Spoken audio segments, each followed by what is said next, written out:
Well, good evening, Free Enterprise fans. How are y'all doing this evening? I'm Scalakitty. I am your restreamer, and I have something very special to announce. First things first, though. We are running the Fabul Gauntlet Salty Funback. This is a small community race that we've put together. We had a little bit of free time on the schedule in the middle of the gauntlet, so this is just sort of a for fun race. I think you all are going to really enjoy it. We had a little bit of fun with this.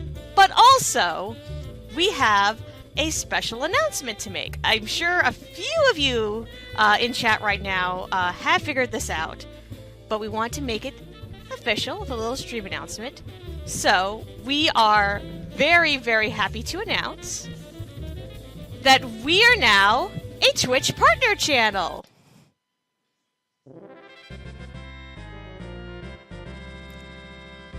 So I really want to extend not just my gratitude, but the gratitude of the entire community, especially we admin.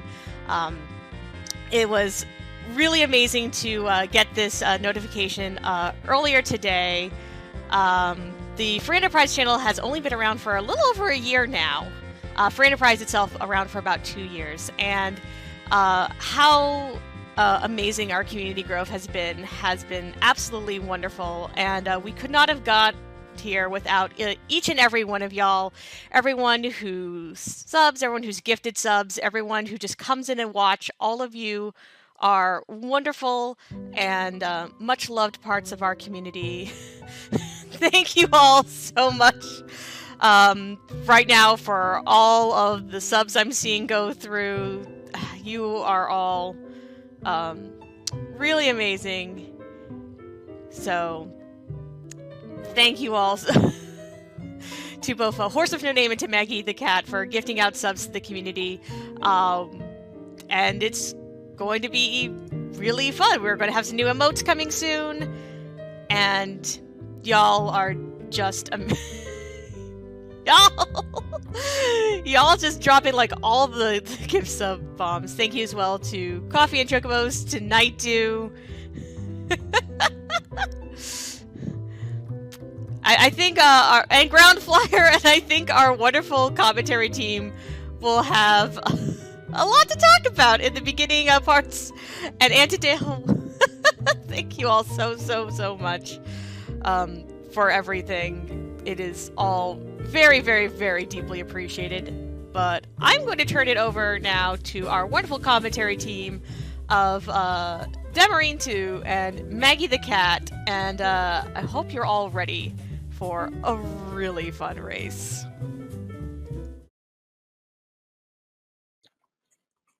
I have no idea how to follow that up, Maggie. Do you have any idea how to follow that up?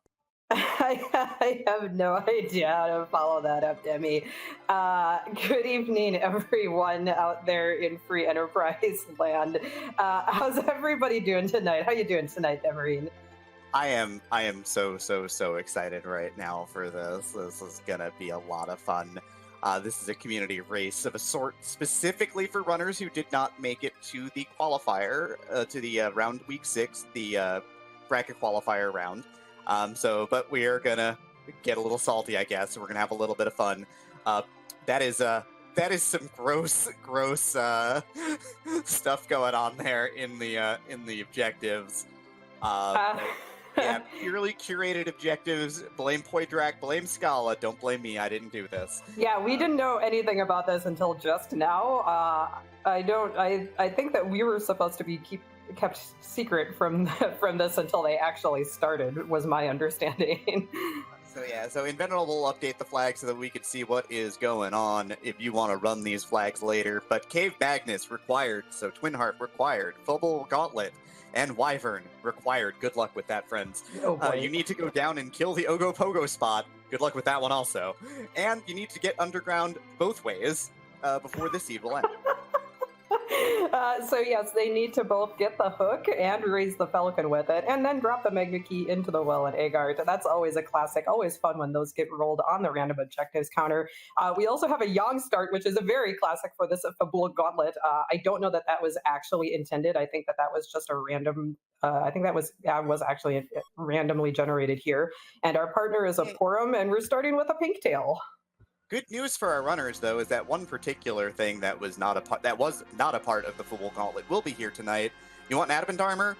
You can have an adamant armor. You've been good. It's like Christmas. And if you want a spoon word, if you happen to find a spoon, you can have a spoon word too, because we turned the spoon flag back on for you as well. So wait, if I get spoon word, can I strap an adamant armor to my spoon word? You absolutely can strap an adamant armor onto your spoon word and have Godward. It's been a long time. It has been a very long. Well, like you said, we're trying to be nice to our players who have maybe had some rough seeds in the last 5 weeks in the Swiss round. So it's time to be a little bit gentler to them. Otherwise, the settings are the same settings you've been seeing for the last 5 weeks. So T standard, S standard. So looting, we'll see some pretty decent stuff out there. People will be running around and trying to do some shopping and figure out what's going on with this seed. There'll be some decent items. There's a chance for Sirens, Bacchus Wines, Hourglasses, the high quality stuff underground. So it should be good. So one other small change that Poidrak and Scala made to this is that instead of the opening mega nuke on that wyvern that is required, we have the witchburn flag on. So not only do we have a required wyvern, we have a required wyvern with the witchburn flag. So we're going to maybe see some shenanigans with that as well. Yeah, and anybody who checked Baron does have knowledge of where the Fabul Gauntlet is right there, is waiting for them. It's having a couple of drinks at the bar. Oh boy. So, well, that's one objective out of the way. I did also see there was a vanilla Octomom in the waterfall. So no value there, but one boss location out of the way. Yeah, lots of decent gear here. We're seeing some like Blizzard Spear, Sun Earth Hammer floating around. There's a Ninja Star, which is worth 25 grand on these flags. Fry's looking for some armor in the armor shop here in Mist. Not finding terribly much of the Dragoon Gauntlets. Probably looking for strength rings at this point.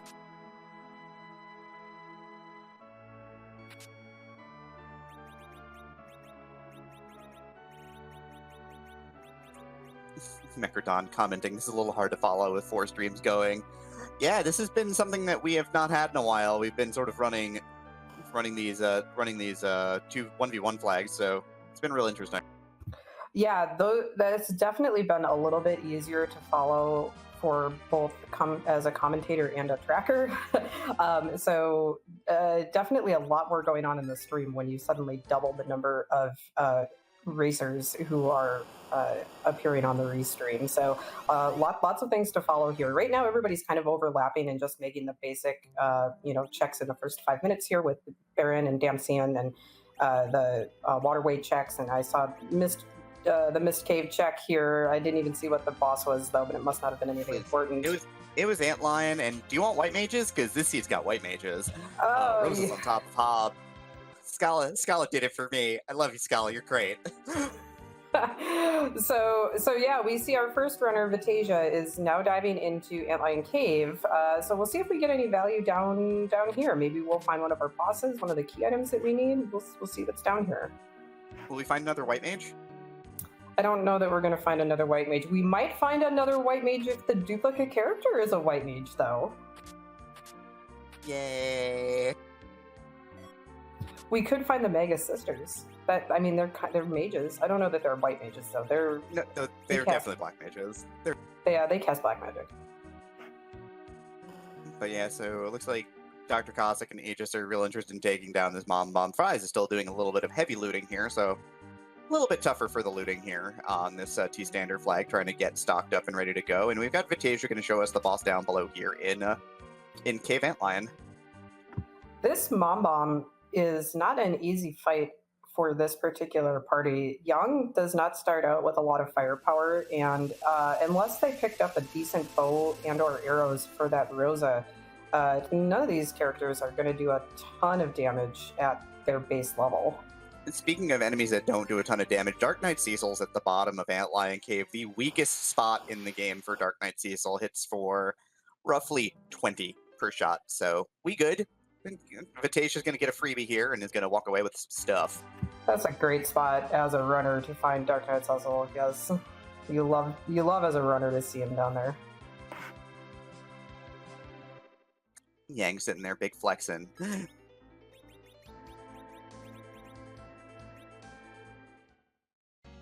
And it looks like Fries is deciding to go ahead and climb that mountain as well, and so it's going to have a little bit of fun up there. And our opening item is the Magma Key. Well, there's our underground access. There's objective number 6. It does need to get dumped in the well, but that's exciting. Very, very exciting and free underground access right out the gate in the first less than 10 minutes here at the start of our seed. So that really opens up a lot of possibilities for our runners. And I'm sure everybody's going to do that. Antlion Cave is usually a very early check for everyone, so they're probably going to find that very quickly. That's right, Night Dew. Everybody does that really early, right? Unless you fade it. Unless you don't.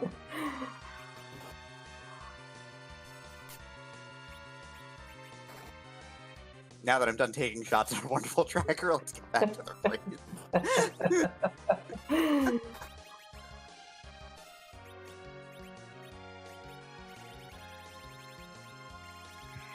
So we see pretty much everybody in this Mom Bomb fight. It looks like they're all gonna get through it. It's just been a little bit of a slog here, but oh no, there goes Porum on Dr. Cossack's screen. Poor Porum. Oh, tiny child is dead. That's unfortunate, but does get through. So Aegis already through, going down to Antlion Cave, so going to go and get that Magma Key. Vitasia, with the Magma Key in tow, is going to try and add Rosa to the party here, and Fries has just started on the Mom Bomb fight as well, so chugging away here. And for anyone in chat who is curious, this, of course, is a Scala Kitty special. Who else would we have roll this kind of seed besides our wonderful Scala Kitty?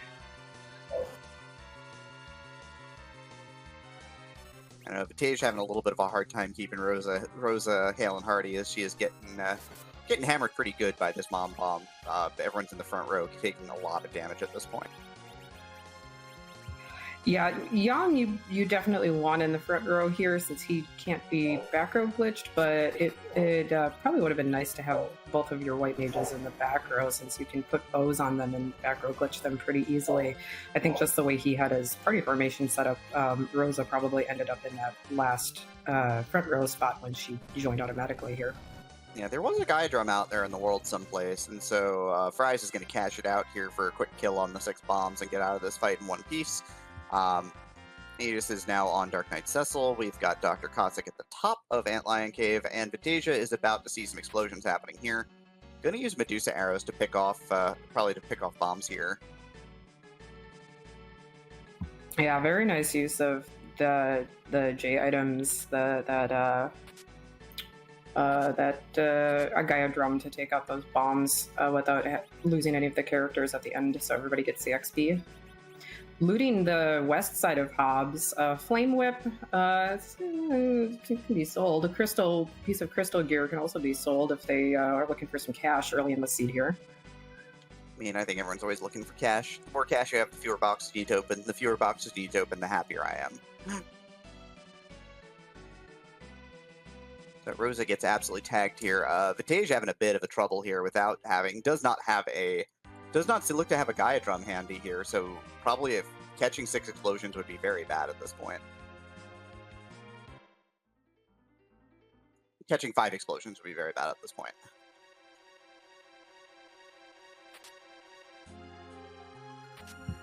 This would be a spot where actually Edward would probably come in pretty handy. You can hide him and he'd be perfectly safe from all those explosions. Be one of the few spots where you'd actually want to see your Edward come into play here. Having tried that, it doesn't work.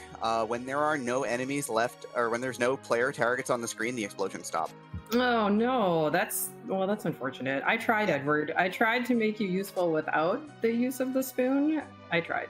So Yang takes an unfortunate Vitasia. It's going to take an unfortunate fall here. going down. And Aegis, speaking of going down, can be our first runner into the underground, fading the entirety of the overworld at this point in exchange for let's get underground and do some shopping.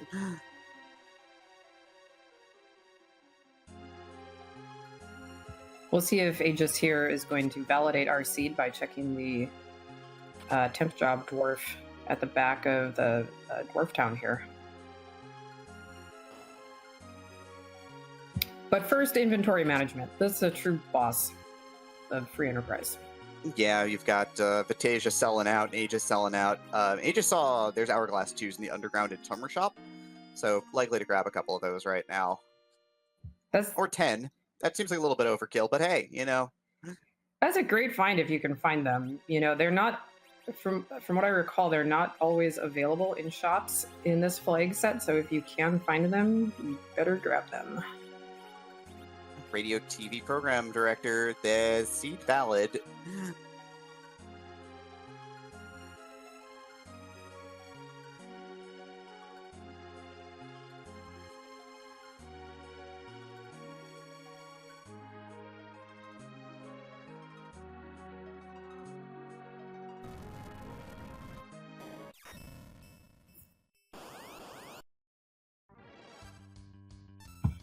Aegis going to go down and do the freebie checks, or the one freebie check, rather, in Feymarch here. Probably check the bosses. We already know where the Gauntlet is, but we are still looking for that Wyvern that is sitting around out there somewhere. And Wyvern will be hiding. I mean, you do have to, if there's a Lunar Spark down there, you're going to want to save and talk to it just to check what it is, because who knows? It could be great. It could be Wyvern. It could be somebody else. Knowledge is important. It could be Ogopogo. That would be bad. Down in one of these spots. If it's Ogopogo, you don't fight it, because that's how you die. That's how you die real fast, yeah. Looks like everyone now has gotten their magma key, so we'll be probably pretty quickly following Aegis down here to the underground and getting their twin harp, which I see is out of that free chest. Free music, free wine. It looks like the underground is rocking tonight. This is what you want to see. So the dwarves. The summon monsters they know how to party. I was gonna say the dwarves and the summon people know how to party it up. Yeah. Yeah. So Aegis is just like, what do I sell here? I don't know. I'm gonna grab a 9-pack because sure, it comes in 9-pack. Dr. Cossack and I believe Vitasia have followed suit down into the underworld, and Frizz, meanwhile, has decided to check out the rest of the overworld and is in Fabul. We'll see if he decides to do the Fabul defense spot while he's here. So we got sirens. There is a Lunar Spark in the Asuras. Oh no. Oh, he didn't we don't know. Check it. Oh. Check it. Oh no. But it could be. It might be. We don't know. Oh, that would be gross.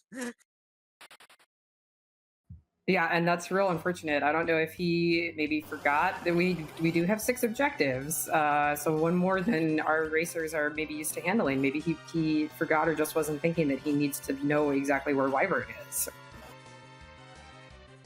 Or maybe he's just banking on, oh god, I really just hope I don't have to do that spot that Wyvern's literally anywhere else in the world, because the 67 agility in that spot is, it's a thing. I mean, yeah, you could just be hoping that that's not a thing that you have to do, yeah. And Zilch mentioning that since it is Witchburn, it could be Retreat Wyvern, which would be a real treat for our runners, because then they wouldn't actually have to fight it. I've never actually seen Retreat Wyvern, and so I really want to see that. You know what I want to see tonight? Because I'm a bad person. Big Bang. I want to see Big Bang. I mean, I wouldn't be opposed to seeing... I've never seen Big Bang Wyvern either, so that would also be funny for me. Yeah, not for them, but for me.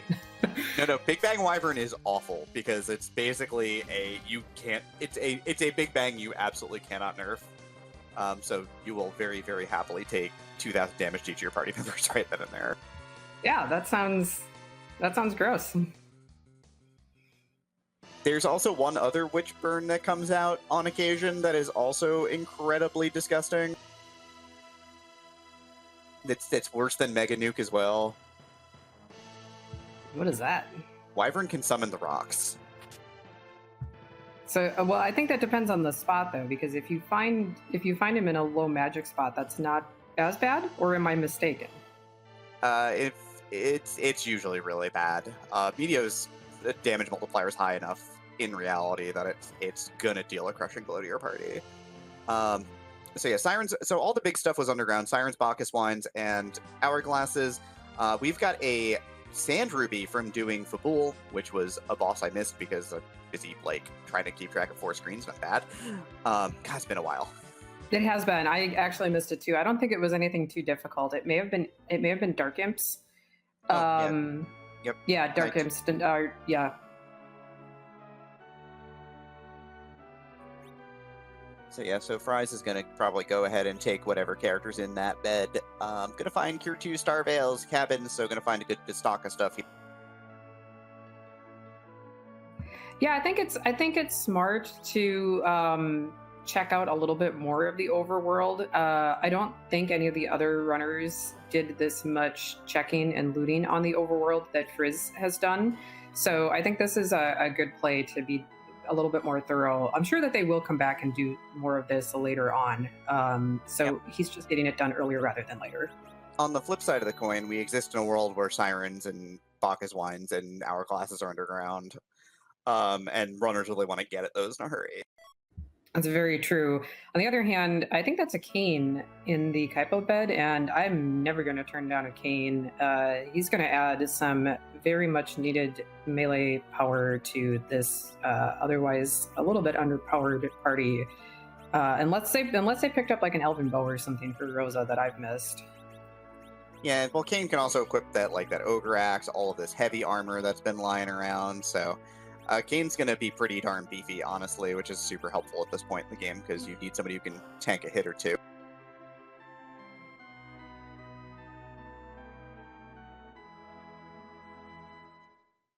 Vitasia gets the musical news here. Dr. Cossack is going to go and dip Sylph Cave for the other half of the freebie by talking to Yang in the bed and then popping back out to Fabul eventually. Yeah, doing the double check here in Fabul is going to be good. We'll see if Sheila's got any goods for us tonight. Good chance that she might have the Darkness Crystal. She likes to hold on to that Dark Rock. She really does. Like, every practice seed I've been rolling has been like Sheila 1 Darkness Crystal. It's really wild. Yeah, she's I don't know. She must put it on like on a chain and wear it as a necklace or something because she really likes the jewels. It's real pretty and opens up seeds like nobody's business. Vitasia sees the lunar sparkle, but does not talk to it. Speaking of Elven Bow, Fries has found an Elven Bow for sale in the Aegir weapon shop here. Does not buy it. Nice to know where it is if you do end up with some extra cash and want to come back for it later on. Although that weapon and armor shop in Aegir here, I almost never check that because it's so far out of the way.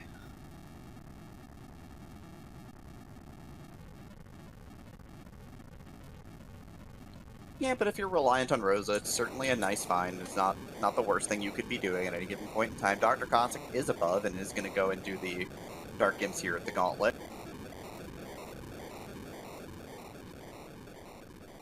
Aegis is going to take a second shot at the mother of all bombs here.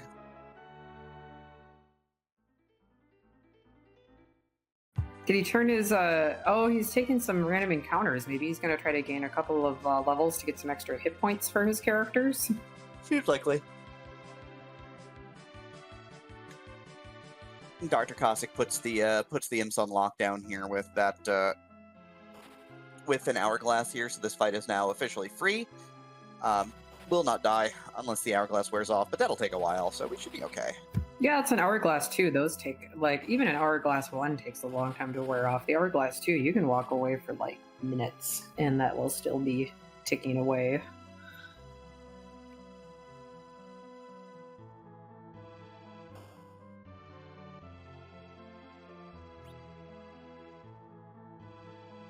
Looks like Vitasia's found a strength ring for Yang here, so gonna put that on because that's a good find.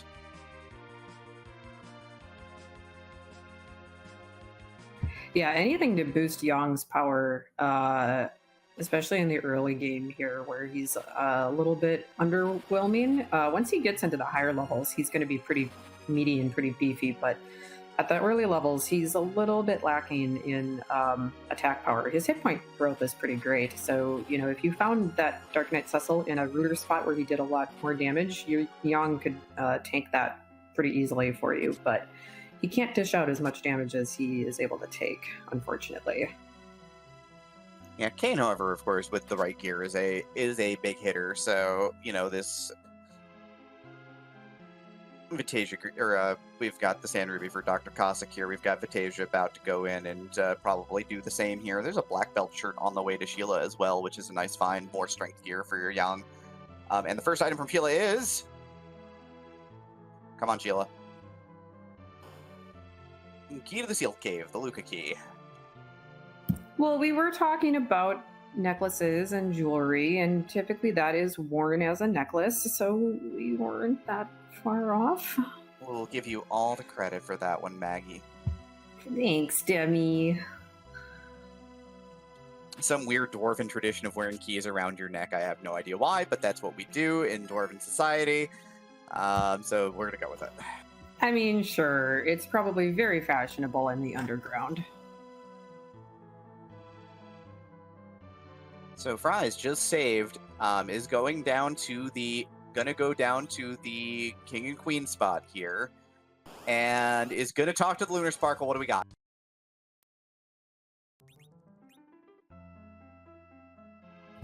Oh, it's that nope rope we were talking about. Oh no, the Sinister Spaghetti in that spot is incredibly rude. How do I get out of the underground? How do I get out of the underground right now? Yeah, he's like, do I have the exit spell? Where's the door? How do I get out of here? This monster is blocking my way. I'm taking a wrong turn out of the warp tile. Gag is in a full panic right now, everybody. He's got no idea how to get out of here, but he wants no part of that. Yeah, so here's hoping that Ogopogo is not holding maybe the Darkness Crystal, or here's hoping that maybe it is, if that's really what you want to see our runners do. They've got sirens. They can grind it up a little bit. It'll be fine. I'm sure it'll be fine. I'm certain that no bad will come of that. Absolutely not. Yeah, everything will be okay. This is fine. Yeah.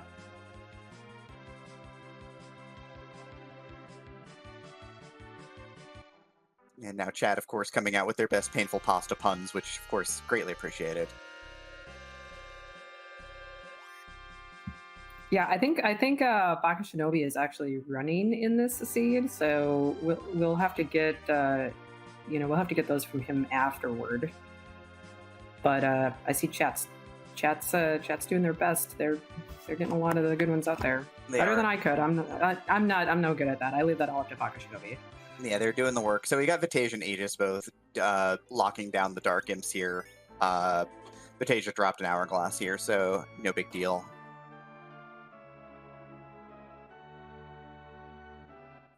And Dr. Cossack and Fries are giving us our first look at the enemies that have been imported from the Barren Waterway for your pleasure tonight, everybody. Excellent. Weird mixes of elemental resistances and damage output. Crocodiles, once they get to the front row, their double attacks are incredibly nasty. But if you really, really feel like throwing 5 Hourglasses at this, be my guest, because you can lock every single one of these fights down if you want to.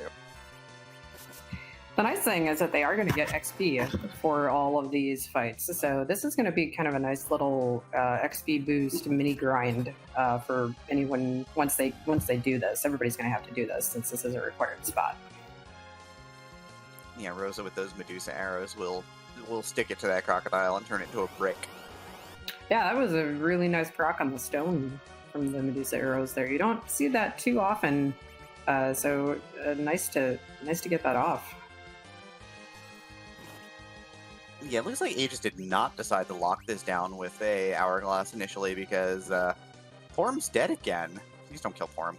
She is good. We like Porum. But yeah, we get the Fang Shell Tri-Pack here.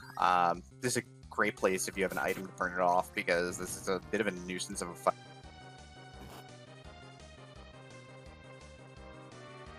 Yeah, it's good that they both were able to pick up their cane before going into this fight. Pulling out it looks like that was a Blizzard Spear use, maybe, on Dr. Cossack's side. Nice use of the item there. Absolutely. Blizzard Spear does cast a fairly weak version of Ice 2 on all enemies, so... And most of the enemies here are at least going to take normal damage from Ice. The Lizard-type enemies in the back and the Elecfish that show up later on will also take double damage from that, so...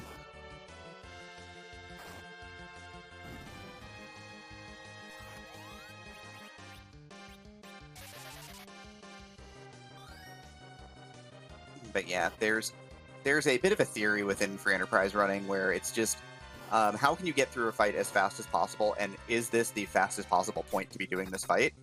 And so the idea is that on a fight like this, you either want to cash out a ton of items because otherwise this is slow, or you want to wait till you have a AoE spellcaster who can blow them all off in one shot, which we don't have right now.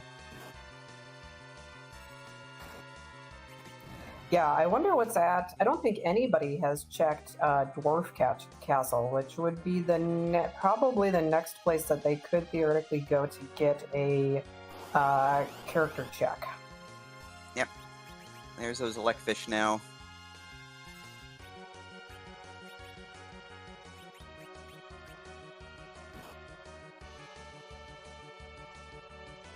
So, he was pale. The all-gauntlet fight is fixed. It draws the same 5 encounters per location.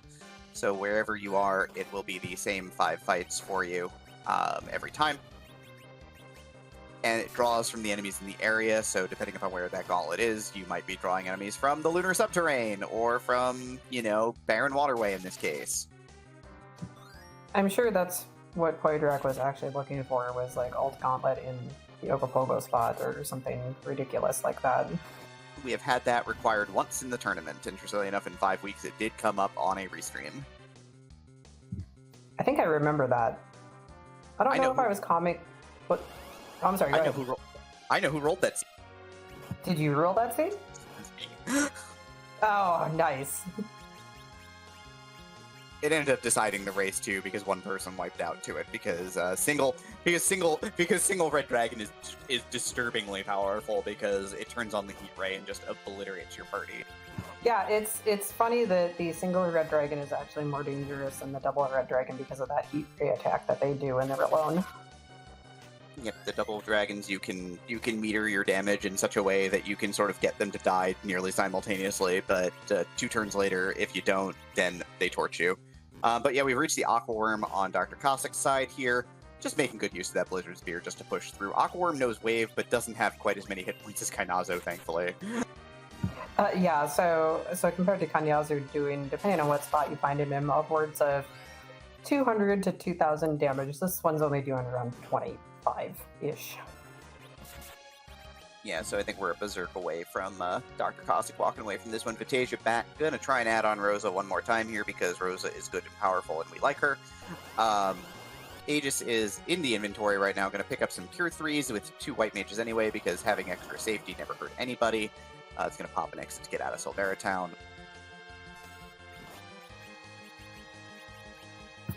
To answer a question in chat, if the alt gauntlet is at Fabul, is it the normal gauntlet? I believe the answer to that question is no. It does actually pull encounters from the Fabul area.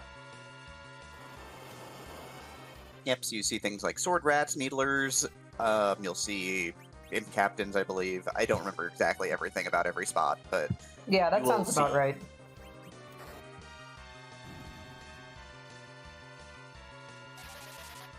But yeah, so this is interesting. But again, so a couple of our runners are, I believe Cossack's done, mopped up the last fight with the Aqua Worm and is gonna add on Kane, gonna find the Magus trio behind.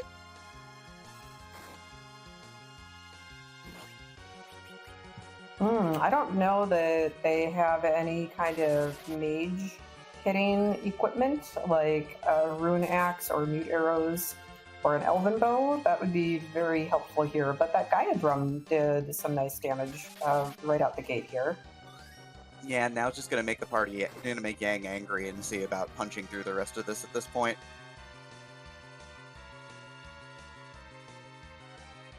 Looks like Fantasia was able to get through that Mom Bomb fight much easier and quicker than the earlier attempts now that Kane had been added to the party and was able to get Rosa in his party. Yep. Sometimes having a little extra power is what you need here. So we've got Yang, who's going to try and finish off this Cindy here before she reses her friends. She's got the bulk of the hit points in this spot, so going to come up a little shy if she takes one more action. But does not. Down goes Cindy, so down goes the Magus 3. Gauntlet complete. Gonna get double Kane.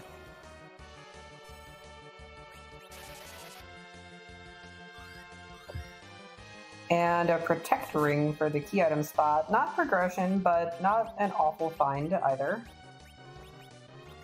Yep, second best ring in the game, so, easily turns one of your white mages into a tank for quite some time without too much concern.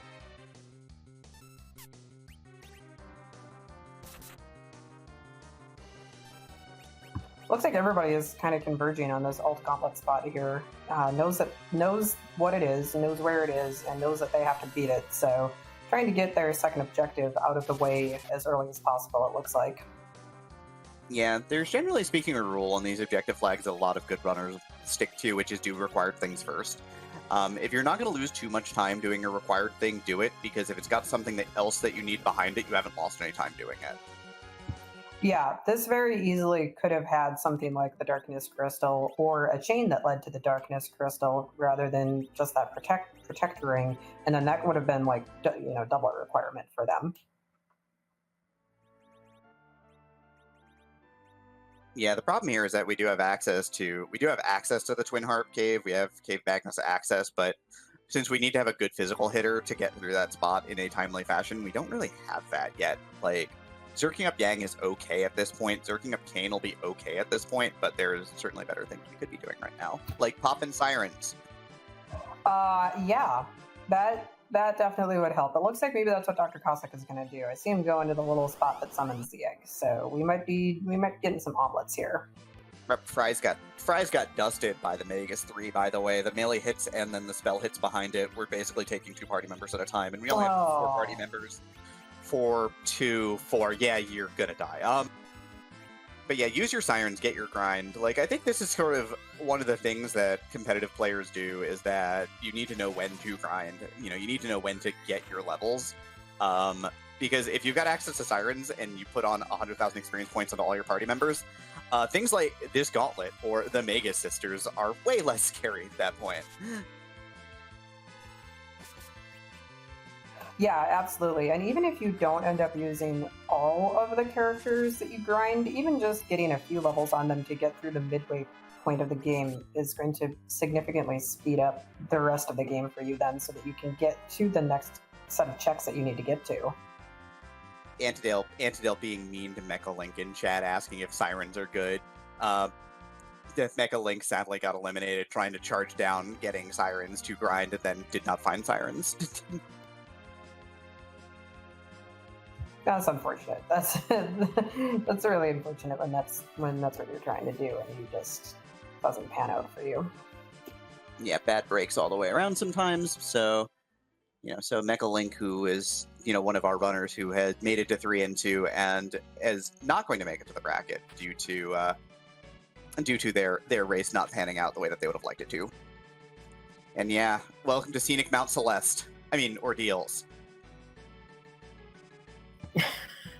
So, we don't have a character who's going to benefit from this, but we do have a key item check and 3 bosses that could potentially be Wyvern up here. Yep, and if we find Wyvern up here, then we're in great shape, because then we are done chasing bosses down.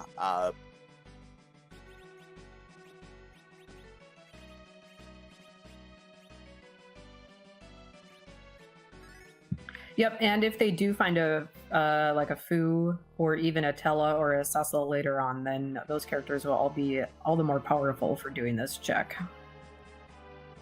First boss is Volvalis, not Wyvern. We have 2 Canes, and this spot has such pathetic defense that it doesn't really matter. Yeah, this is, again, a good spot to find a powerful boss, just like finding that DKC down in Antlion Cave. finding Valvalis here is kind of a sigh of relief because she's going to be not very difficult here. Yeah, that cane jump just hit for a grand, so I think we're good. I think we're okay. This is the power of sirens. Get you some levels, become more powerful.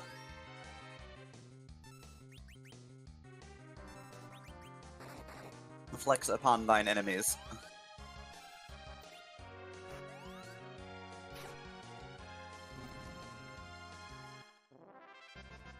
Vitasia and Aegis have both got through the Gauntlet fights, are on the Mega Sister fight. Now we will see if they are able to survive the Delta attack and make their way through this fight.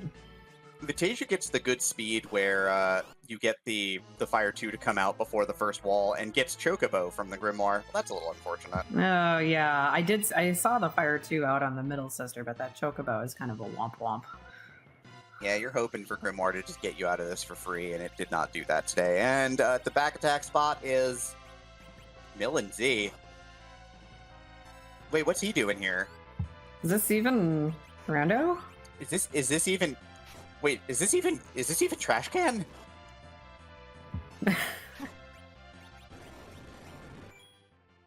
Well, we're gonna push him off into the deep ravine, right? Is that how this goes?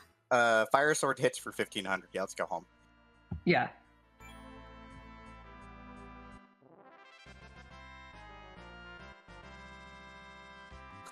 Cossack laying absolute waste to the Mount Ordeals here. DJ ATC with the gift subs. Thank you so much, my friend, for those gift subs. It is always greatly appreciated.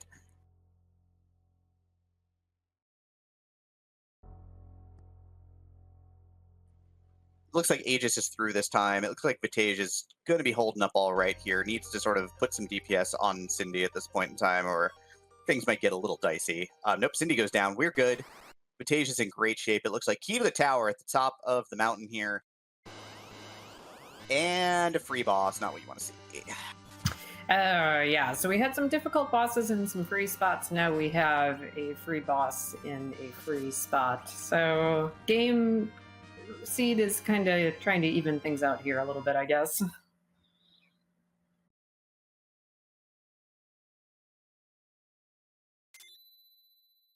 But yeah, Vitasia through, Aegis through, so they've got options at this point in time of what they want to do. Dr. Cossack is going to start sort of taking command of the situation here with those extra levels and ordeals completed, as Aegis is just starting ordeals at this point, and Vitasia is gearing up Kane B alternate. So, Maggie, got a question. Yeah, Stammering. If the two Canes try to stab each other in the back, what would happen? Oh my goodness. Is that like a bit? I don't know. I don't know what kind of betrayal that is. Is there a name for that? I don't know. Chad, is there a name for that? Yeah. I'm trying to think if that's like a Caesar, some kind of Caesar situation. I don't know. They're calling it the double cross. Okay, I can go with that.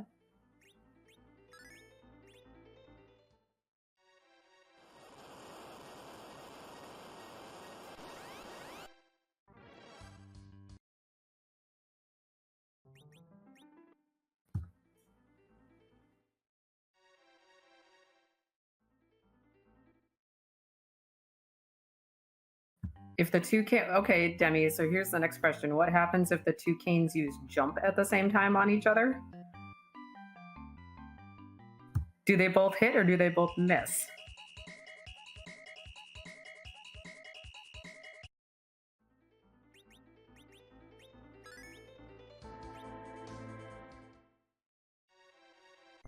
Wait, Vitasia and Fries, are they the hero of the people?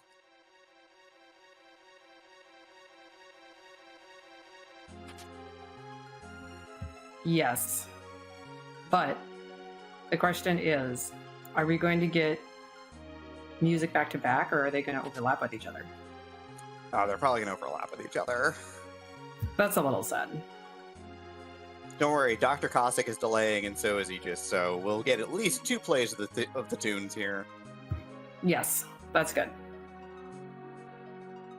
Cossack looking for... I'm not sure what Cossack's looking for in this weapon shop. Does find a samurai bow for 17 grand, which would have been handy. There's a Gungnir lance down here in Cave Magnus. I will reprise the thing which I have said about this particular location before in this game, which is who really loots this cave. Apparently Fries does. It looks like he is. Yeah, Vitasia and Fries are both looting and scooting through Cave Magnus here. More looting than scooting, it looks like. We're getting the dwarf castle check. I see a wall. There's a wall behind the door, the crystal room door.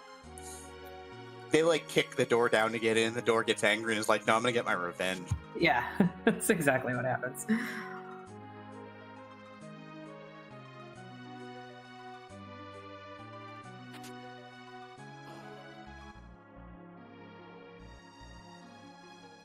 And Batasia's made it to the crystal room.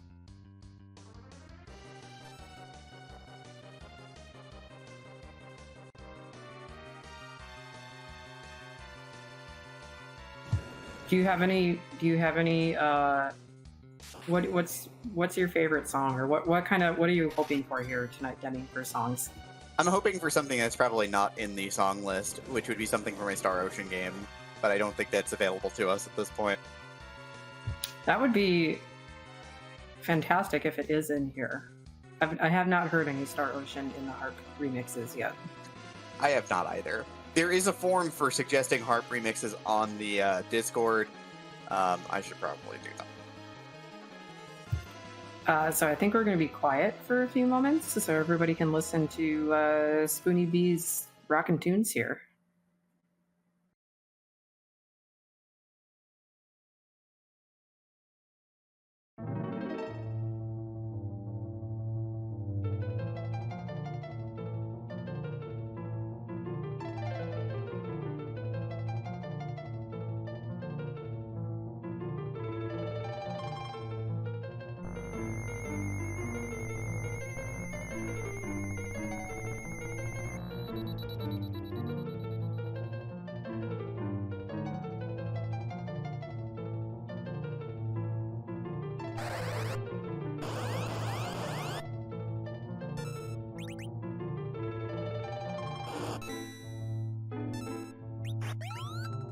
An absolute classic, a banger, the battle theme for Final Fantasy VI. And down here is Wyvern. We've got the double up in the Cave Magnus.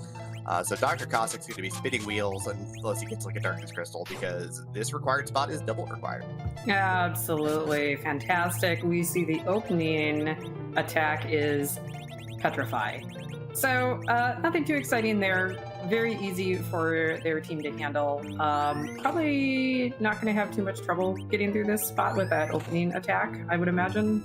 Although they're not doing a whole lot of damages. We talked about that, so that's going to be a little bit tough for them to power through this, I think. Yeah, I mean, you can cast Heal to remove the Petrify. We're kind of running on a bit of a timer here at this point. Time is running out for our runners. Both Wyvern's going to start nuking the party, and also if you get petrified, well, you're dead, so you may need to wipe out some of those petrifications too.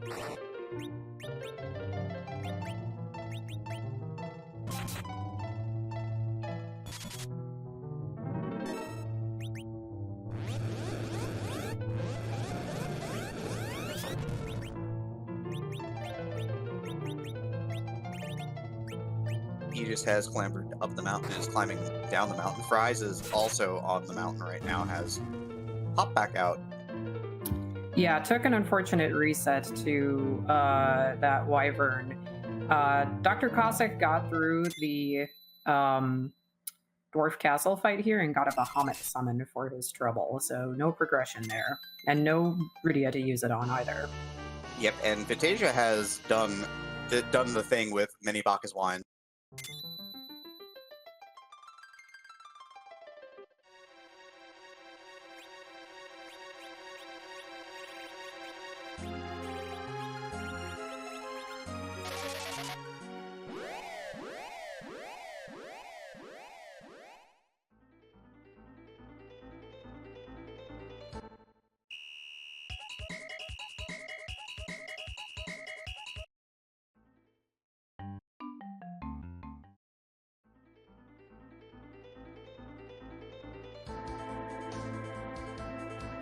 Oh, this is triple required. There's the Blackrock, too. Oh, my. Just do music. All your problems are solved. My goodness. Well, everybody was talking about music being required and how they thought that music was going to be required for these set of objectives. So music was not only required, it was triple required. Triple required music. The true Scala Kitty special.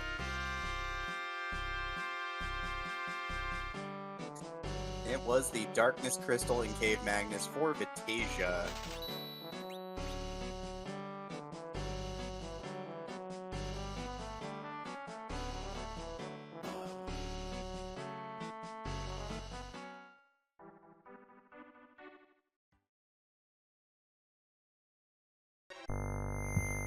So what else are they looking for? Vitasia needs the hook, and that's it. Then he needs to go up to the moon and do the Masamune altar. Yeah, but we still need the hook. Could be anywhere. Hook is kind of a dead-end item, so literally could be an key item spot still. There's Golbez in the Super Cannon, by the way. Wow. One of the freest spots in the game is now one of the longest spots in the game. Great. Yep. So all those free bosses that we had early on in the seed, now the troll bosses are coming back to get them. This isn't even hard. Like, the two characters who are left should be able to make short work of Golbez or get a Star Veil off or do whatever needs to be done. This spot has like around 1,000 hit points, so it's pretty cakey.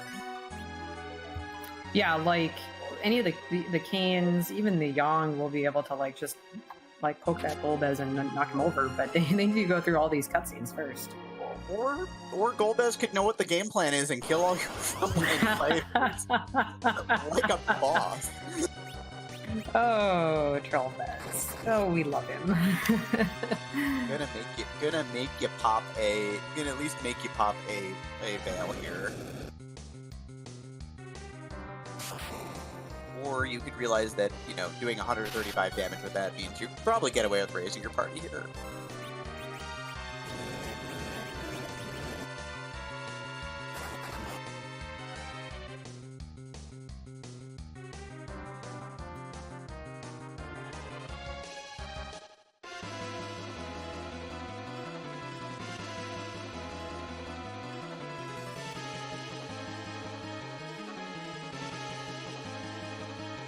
So Cossack is gonna dispose of Golbez in the Super Cannon room here. Vitasia is done with the Earth, it looks like. Yeah, I think he probably just went back underground to stock up on some items, and now is going to be raising that lunar shrimp to go up to the moon.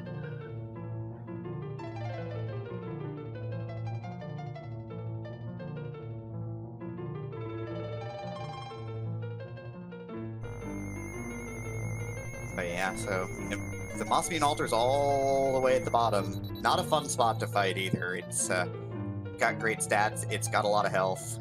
We're gonna get to a little bit more music, so I'm gonna stop waxing poetic about the Mossbean Altar.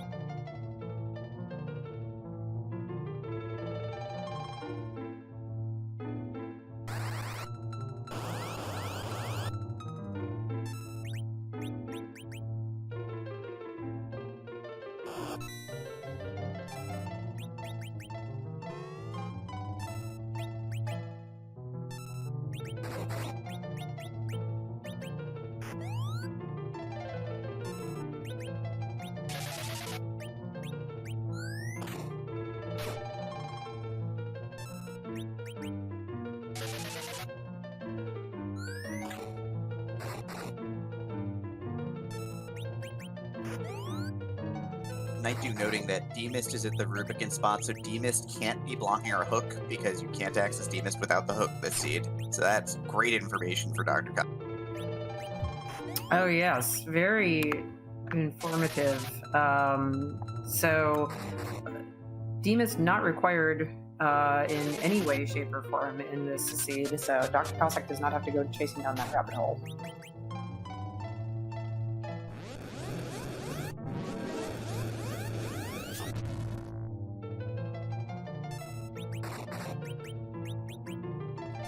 Yep.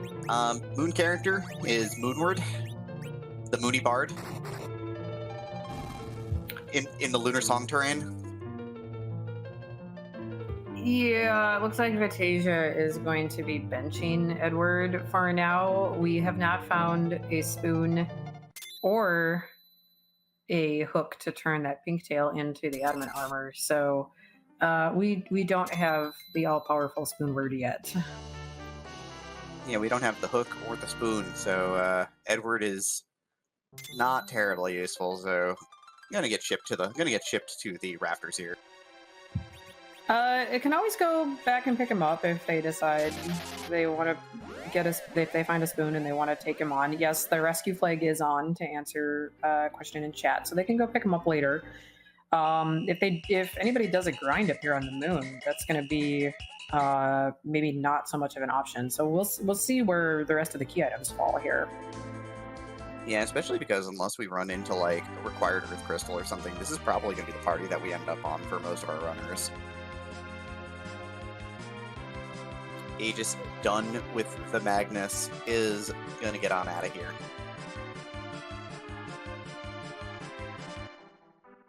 Head Knight 2 noting if they need he's calling it a floor decoration, aka an anchor, probably for the Zeroma's fight. They can go pick that Edward back up. That's a good point too. They can pick him up and then put him back down. Yes, they'll have him take an extended nap. Do they take the entire bed with them? I mean, that would be the nice thing to do. Just like you've got two canes, right? They could drag the bed around like it's a sled and just carry around Edward. You got two canes and a yang if you decided you wanted a melee team. So yeah, you've got like basically your husky party there. This just dragging your Edward along behind you, and you've got a white mage to heal everybody up when you need them. So perfect.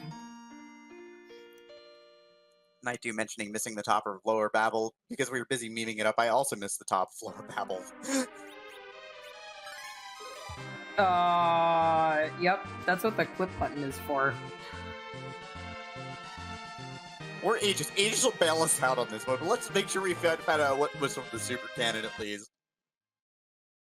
The super cannon's got the rat tail. Supposedly it was the Earth Crystal at the top of the tower. So lots of overworld things to do here. It was indeed the Earth Crystal at the top of the tower. But, gonna go and do music first, which we know is the right call. Aegis is gonna get that green rock here. And Magus, no, we know Demist cannot hold the hook because Demist is at the Rubicon spot, so absolutely cannot.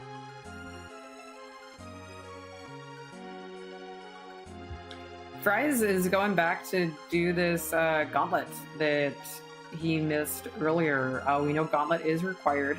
And I think he's got a little bit more firepower. He's gained some levels. So hopefully he'll have an easier time with these fights. I think it was actually not even the gauntlet fight. It was the Mega Sisters fight that gave him trouble when he was at this spot earlier. Yeah, absolutely decimated him, which is it's a tough fight. And you've got Vatasia trying to grind gold dragons with hourglasses here, and Vatasia is doing what we lovingly call not exactly a lot of damage right now on if not hitting the front row dragon. Yeah, I've done those before, and that's rough. I think he's got all of his meleeers Abacused up or Berserked up, and so he can't control where they're hitting. So when they're not hitting that front row, yeah, none of them are back row glitched, it doesn't look like. I think both games are back row glitched. They're also like level 18. Yeah, that doesn't help. Yeah, this party is not big flexing, so Vatasia might be here a minute. Might need to throw a second hourglass, honestly, because of the extensive damage that these dragons are not taking right now because they are very well armored. Yeah, it's unfortunate that he doesn't have anything to hit dragons. I know a Dragoon Lance is like one of the top tier items, but like Artemis Arrows or Iridia, who has a Dragon Whip, something. Nearly fell asleep at the wheel and missed the life glitch there too, because God, this is taking a while.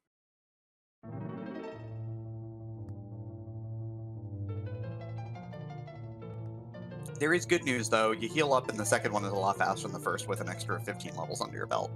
Oh, yeah. Absolutely. Well, we're going to get... I think this is going to be our third reprise of music here on Dr. Cossack's side.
Wyvern destroyed for Dr. Cossack with all those extra levels. Aegis Green Rock obtained.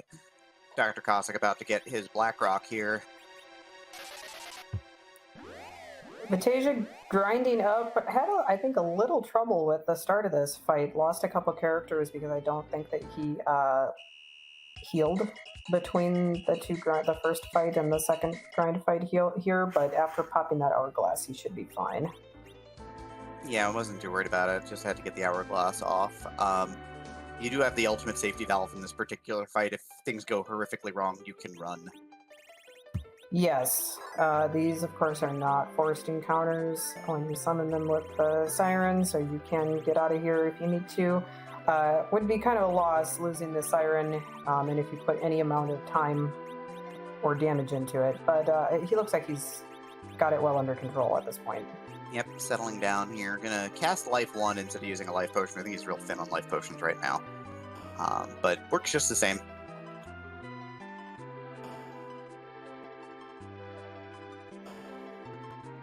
Also, Coffee and Chocobos, thank you for resubbing for 3 months to the channel.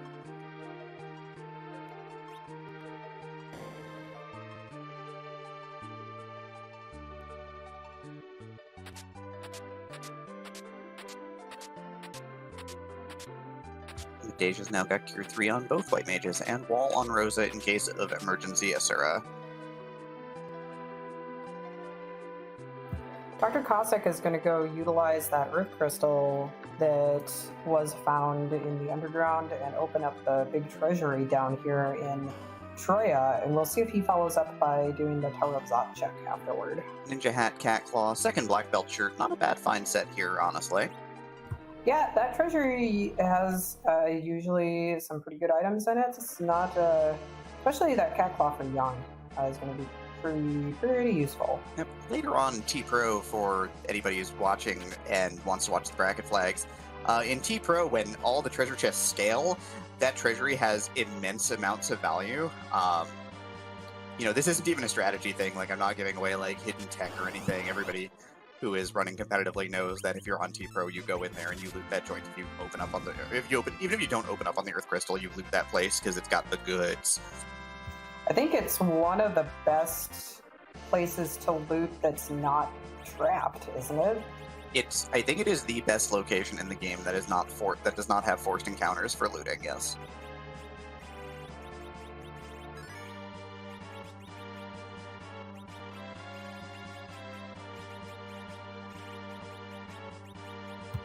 Even popping open the Flame Dog chest here. I think you got, what did you get, that Dragoon armor? That's pretty nice with the 2 Dragoons in the party. Yep, not too bad at all. Dragoon armor it is.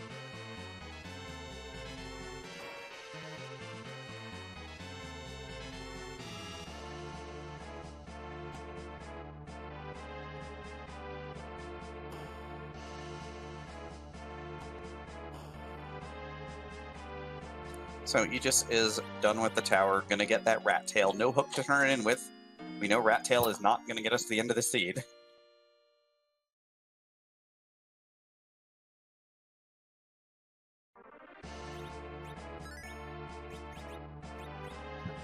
Batasia's still grinding, gotten some pretty nice levels. Yang already over 2,000. Even Rosa over 1,000 hit points here. Well into the 1,300 range, it looks like. So can probably start taking the lunar bosses. Yeah, it looks like he's going to start diving down and checking lunar bosses pretty soon here. I think he's interested in getting down to that Masa altar and getting that done and gone here. Well, we already had one spot that had triple value. Are we going to have another spot that's got double value? All you had to do was remember to do what was required first, and everything would be okay, right? Yeah, apparently Scala and Poindrak wanted to stack everything all on top of itself tonight. Well, we're going to see again. This boss spot's pretty brutal here. We've got Cossack is doing Kainatsu Zot by the by. Fries has finally gotten through the Gauntlet and the Mega Sister, so good on Fries for that. Hey, what do we got?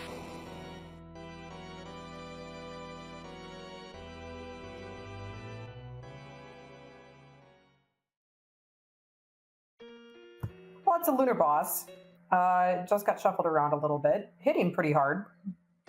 Yep, swinging 800 to back row, gonna blast through the party pretty good here, so Vintage is gonna reset out and have to reconsider. Dr. Cossack's reward for doing Tower of Zot, we've got the Kid of the Quakes, and we've got another character in behind too, so we'll be able to upgrade the party pretty freely here. And that is, ooh, do we have a sword for that gentleman? You know, I do not know. I don't think I've seen a crystal or an Excalibur. I don't know if they have anything else, like maybe a lightsaber or something a little less powerful. But gonna bench Porum here, and gonna bench both of the twins here. Has a dwarf axe, has some crystal gear. I don't know if we've got a big ol' heckin' holy sword yet. It's probably at, well, I was going to say it's going to be at Pinktail, but it can't be at Pinktail because Pinktail is on adamant armor. Yeah, so we've got Aegis taking down this wall right here. Fries is going to be our last. Fries is going back down for music because, remember, wiped out of the Wyvern fight, so is coming back down. So we're going to get to hear music one more time. Vitasia still grinding. Second boss here is it is looking like the good Dr. Luggage. Just trying to kill Cecil. This is taking a hot minute. Does Yang have a Thunderclaw? Do I hear a Thunderclaw? Gonna bring the thunder? Yeah, brings the thunder. Oh yeah, look at that damage. Look at Cecil just not die, by the way. Well, if you're going to kill a character, please don't put armor on the character you're trying to kill. Especially crystal armor, of all things, yes. Yeah, the back row also works, so Cecil gets the back row bonus as well for taking damage from his own party. Probably the only mistake Dr. Cossack has made all night, admittedly. He's been playing like a champion right now, so it's good to see that. Okay, there Cecil goes down. Yang is winding up a power attack. Dr. Luggage here is going to be taking a nap on the floor in just a few moments, I think.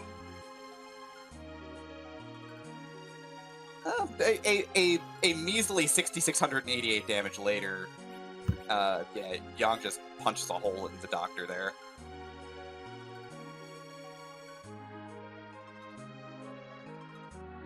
The second boss is Rubicant in the Dwarf Castle area. Party character was Sid, so adds on Sid to the party here. Interesting. Did he just drop one of his canes? It looks like he dropped one of his canes for that Sid. He did drop a cane. We've got Hanzo Steel from the top of Zot. You get a Murasame. Well, it's a nice sword if you had an edge to use it on. Oh, we haven't found one, so. Would have been real nice to find a holy sword. You got a sword and you got a person who can use a sword, but you didn't get the right sword for the right person to use the sword.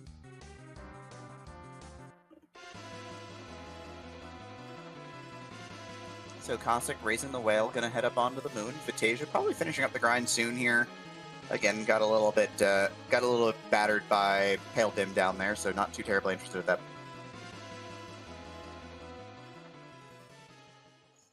Yeah, chat asking. So yeah, Falcon and Masamune Altar are still at large for everybody. We do not know where the hook is. We do know where the Masamune Altar is, though, and we know that Pale Dim is sitting on it, being a nasty serpent dragon. Yeah, hitting for upwards of 800 to 1200 damage, depending on if you're in the back row or how much armor you've got, etc. So that's why Vitasia decided to come back and do some more gold dragons here. Yep, Vitasia still grind here, figuring that this is a low-key item, a density seed here, so just gonna grind it on out. Fries is gonna take on this Wyvern again here. Aegis is done with the Dwarf Castle check and is gonna get his hands on that Bahamut summon that we knew was there from before from Dr. Cossack. That's kind of like an orb on a chain, right? You could wear that as a necklace. Yeah, absolutely. It's like Magicite, right? I mean, if Final Fantasy IX taught me anything. Yeah. Sure, I can see Luca. Luca would definitely wear that on a chain around her neck. I mean, she's worn like swords around her neck. We've seen her give the legend sword. We've seen her give like Murasame's. So sometimes she's got the hook as a necklace. How we fit the entire apparatus to raise a hovercraft around your neck, we'll never know. I mean, that child. We just don't question her. She has her ways. She does her things. Just don't question her.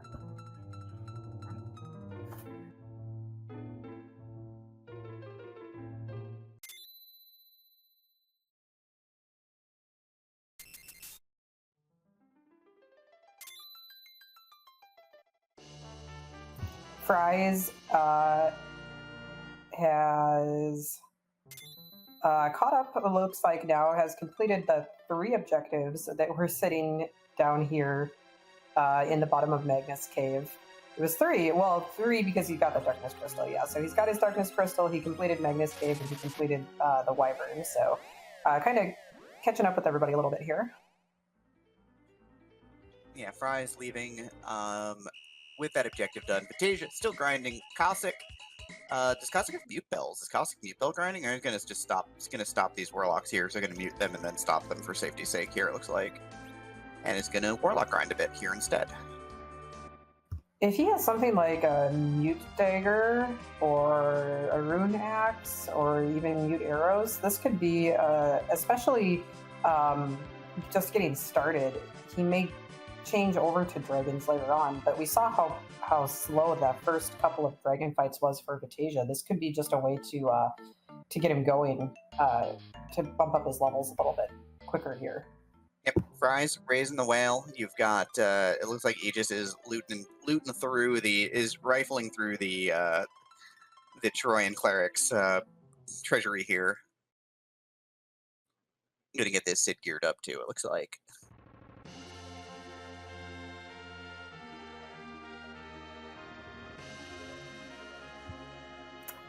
Doesn't look like Cossack has a mute dagger or mute arrows, but he does have a silence staff on that Rosa, and she's doing upwards of 1100 damage by just bonking away with that staff. Is anyone in the lead right now, Maggie? I know my opinion on that is no one's in the lead until they've either found the hook or the Murasame altar. Vitasia's got the lead in levels, at least at this point, if nothing else.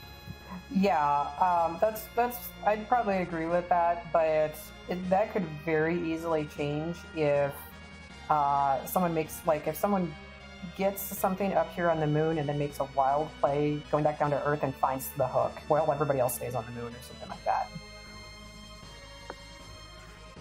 Yeah, Cossack has cleared out all of the Earth checks except for Seal's Cave. No one's checked Seal's Cave yet for the hook, so that is still at large as well. There's also the Fame March bosses that I don't think anybody has touched either. Of course, we know what one of them is. I don't remember what the other one was, but one of them is the nope rope that we were punning about an hour ago. Almost an hour ago. The other one is the completely free Dancing Dolls Calcabrina, so... Yeah, so if Aegis decides to go down there, or if anybody decides to come back down there and do those, and that's where that hook is, that could definitely give them a lead, even if they don't have the levels yet.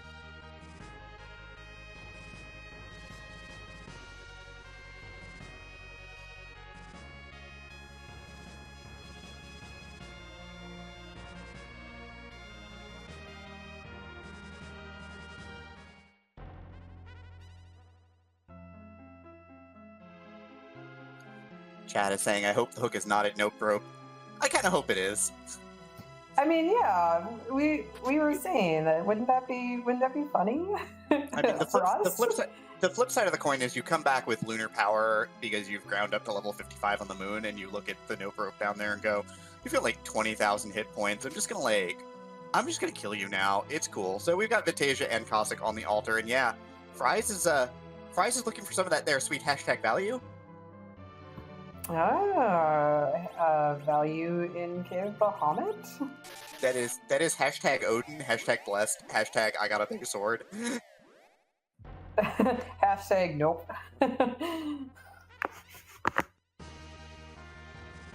Odin's Instagram is real good though. Oh well, I'll have to check it out. I hope you like horse pictures. I mean, sure. Who doesn't? They're 8-legged horses, right? They indeed are. So yeah, so with all of these extra levels Vitasia's packed on, things are looking pretty good. Cossack has enough levels to get through this. Icebrand's going to do half damage because Heldim resists all elements. But they're both going to work their way through this, it looks like. It looks like they've got a game plan that involves white mages. I like this. I'm into this.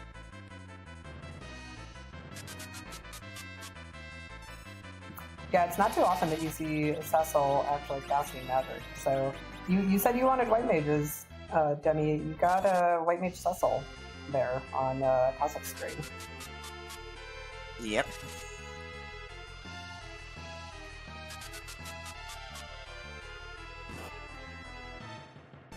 And Aegis is just going to finish up the second boss up here. Is going to get Quake Kid. Going to get the choice of Quake Kid and Cecil if he so desires.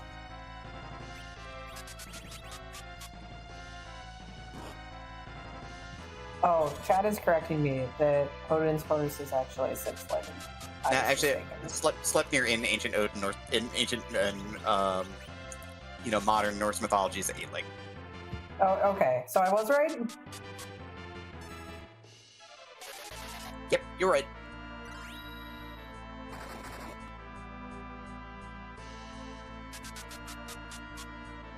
I mean, look, I speedrun a game that's all about Norse mythology. That's all that I know, dang it.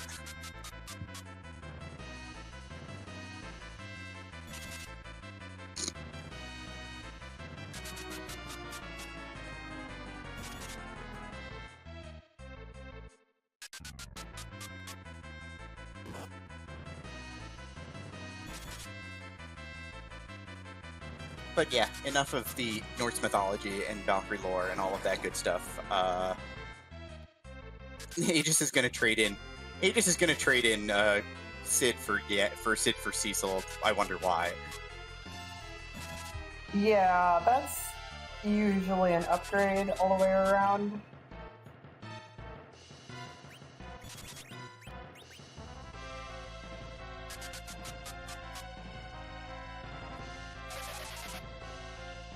Fry's getting that Luca key from the Sheila 1 check. We'll see if anybody decides to follow up on that. Yeah, that's true. No one has gone down to check that yet. Everyone's going to the moon to do the required thing first, and then maybe, I guess, do the rest of the moon bosses. Yeah, everybody kind of faded the rest of the stuff in the underground after getting the darkness crystal, so we'll see here what Fries decides to do. I'm kind of interested. He looks like Well, he could be going either way. He's parking it. He's stopping. He's flying south. He's still got a Dwarf Castle. So he is not fading Dwarf Castle. It's like, nope, wait, he's resetting, he's stopping. Okay, he's turning south. Oh, he's going to Tamra. Okay. He's playing with my emotions now. Yeah, he's teasing is what he's doing. How about them slows is right. Yeah, Lady Teacup mentioning that these turns are not coming out terribly quickly anymore.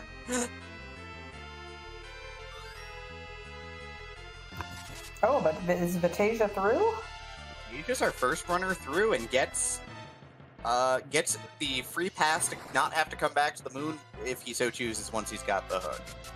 Well, you know, considering that was in the very dead last spot here closest to Zeromus, that's actually pretty nice, because now he can just backtrack to whatever he wants to, and then he'll just be able to use the pass once he's raised his Falcon.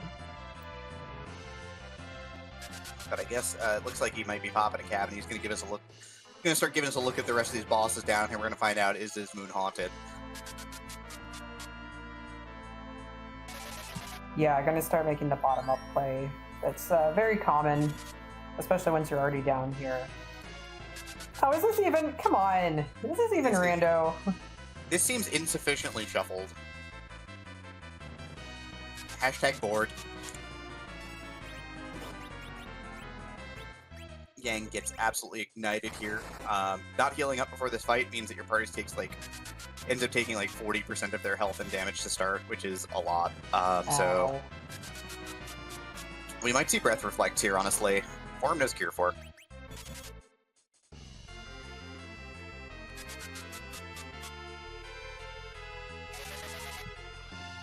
Chat complaining that this is supposed to be a Scala seed, not a Davos seed.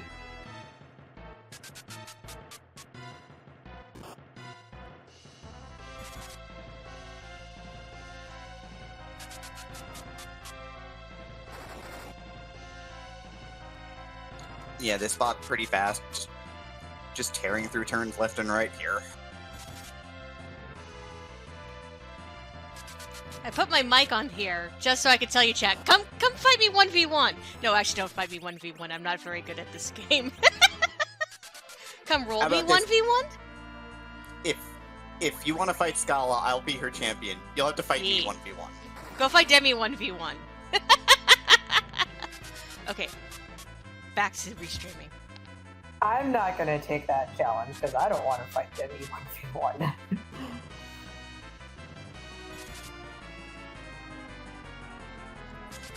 Mechalink making the comment, come throw hands at one of the admins.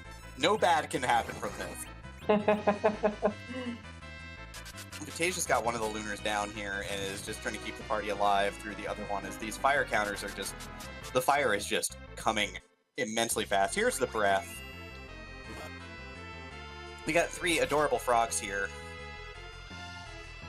Now we've got form frog legs. Way less adorable. Oh, yeah, that is pretty sad.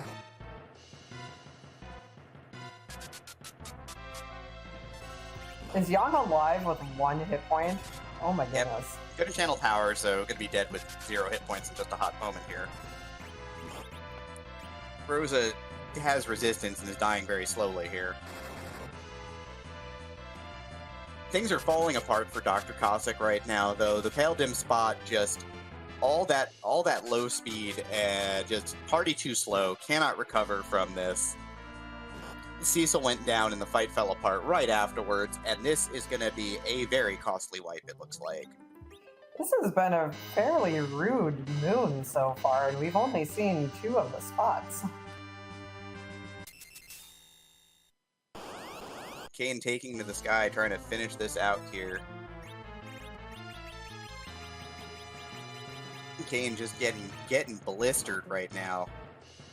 Gets tagged for only 143 on the melee attack. This could do it. It does not. And Vatacia's going to take a fairly costly wipe on Lunar Dragons here. So we've got a couple of moon wipes at this point. Aegis is going to give us a look. What's down here at the sealed cave? 3, 2, 1. Artemis arrows. Oh, that's not what you wanted. Nope. Womp womp. But he resets right out. Doesn't even need to bother to check the boss because we are no longer hunting for bosses. and is going to continue onward.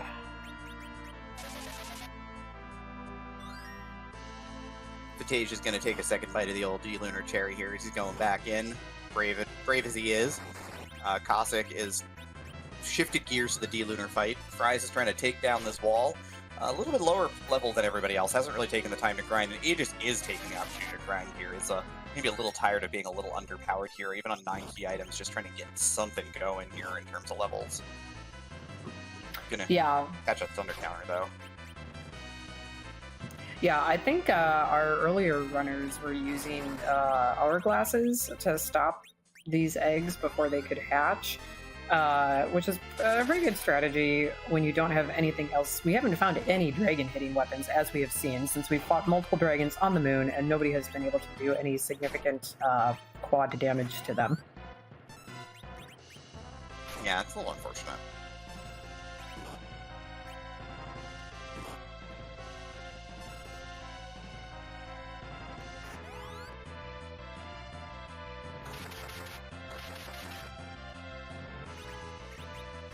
Aegis is just full fading the moon at this point. This is a I'm ignoring the moon. I'm gonna beat up some bosses down here in the lunar subterranean, or in the land of summon monsters first. So this could either be a huge play, or if there's nothing down here, this could set him way back. But I really like at least the divergence. This is going to be real interesting to watch and see where this goes.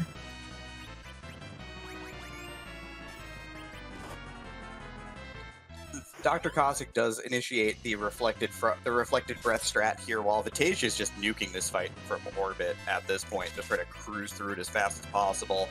Has one lunar dragon down already. I do like the lunar frogs. The moon froggies are always fun to see. Yeah. It is a way to assure getting through this fight. If you could survive to this point, if you've got a ton of survivability, this assures a kill on this spot, because the frog can do nothing to you.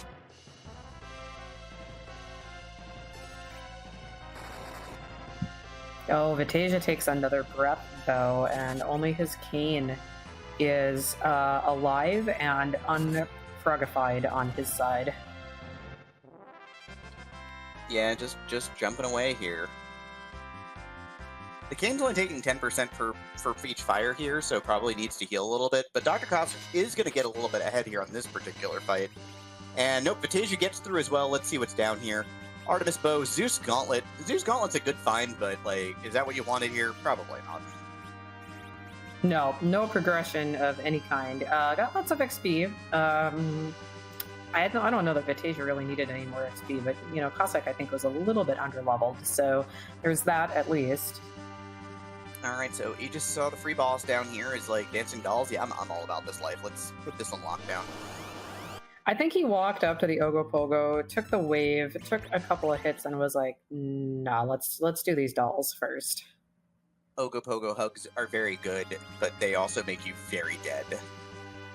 They're painful love, is what it is.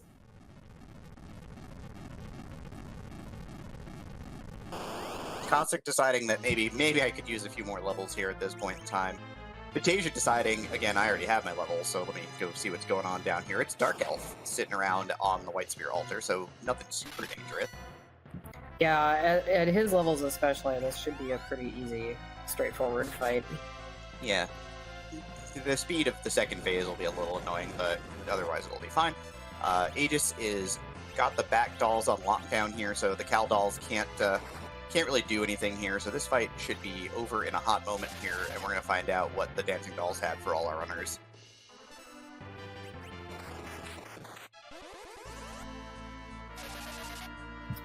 There aren't too many chains left. I guess as far as chains, it could either be the Pan or the Baron key is all that is left, I believe.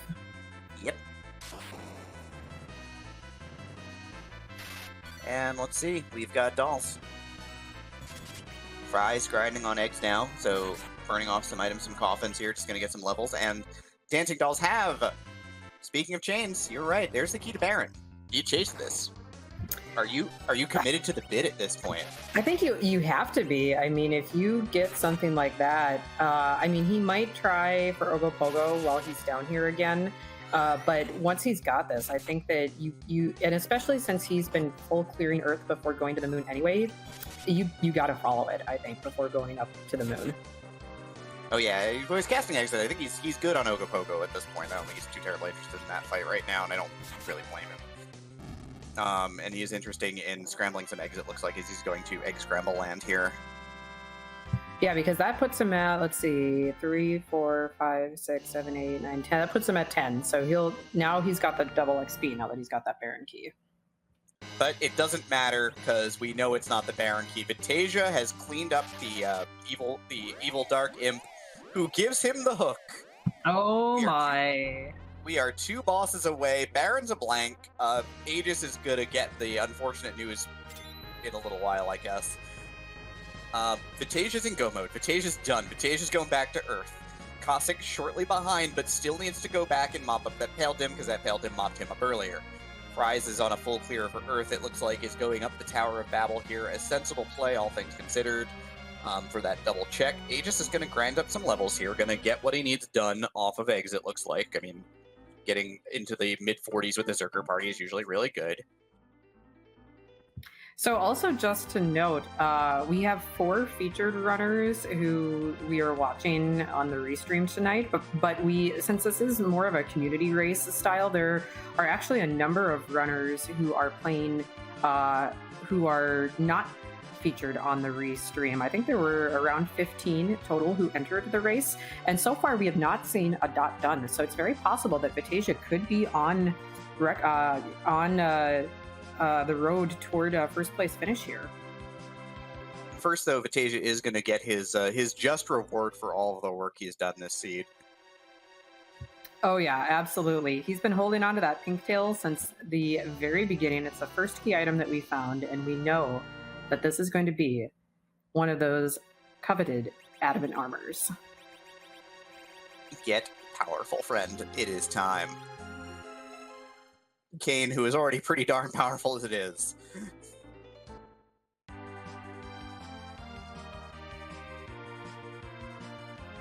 The adamant makes you so much more powerful than the time you take to go get it, honestly. It's always sensible to go get it.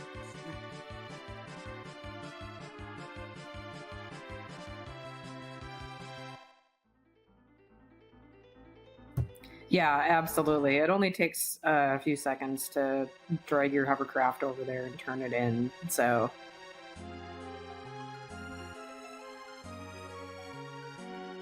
So yeah, so Dr. Cossack is back for the Nope Noodle here. Is back for the dark half of the Dark Elf.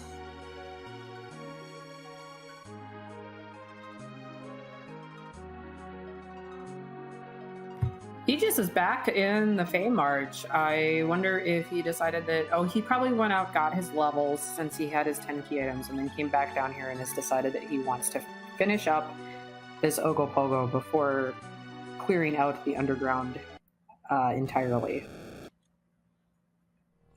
And of course, speaking of, there are other runners who are still finishing up. Jiba Zero has taken first place in this community race here. For all of our non-qualifiers for the 6th week of the Fabul Gauntlet, 128.13 over. Yeah, so GG to Jeebus for coming in as our first place finisher tonight.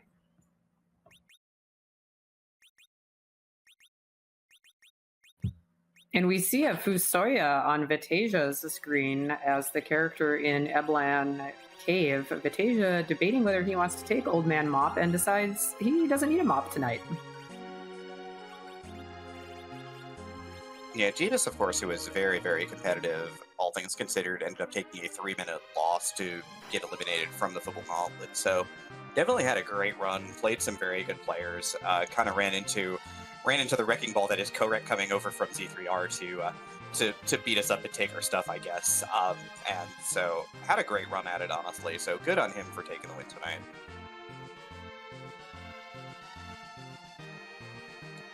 Cossack is bailing out at this point in time, so with the hook is quite likely, to cash out for an Adamant Armor here to keep powerful. Could do the hook route first. Doesn't know that he's going to get the pass from the Ogopogo spot, so could be doing the hook bosses first, just with the Adamant Armor just to get it done. Fly back up because of the location of the altar, and then just go and do Zeromus right afterwards. Oh my god! Cossack turns in the Rat Tail also, and the Rat Tail is a crystal sword. Good on him. So he's going to get the ultimate reward, which is the ability to slay dragons, I guess. Yeah, are we gonna see an adamant crystal Cecil here?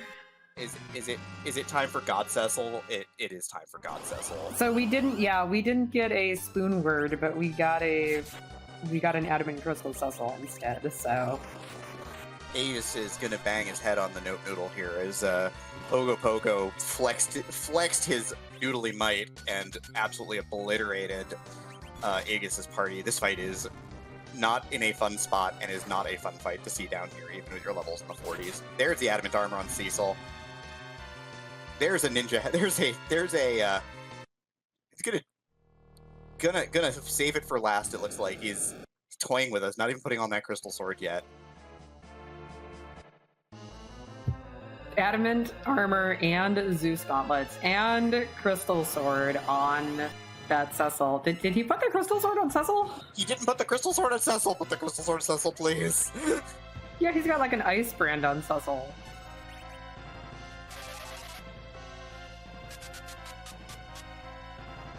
I'm so sad. I'm sad inside and outside.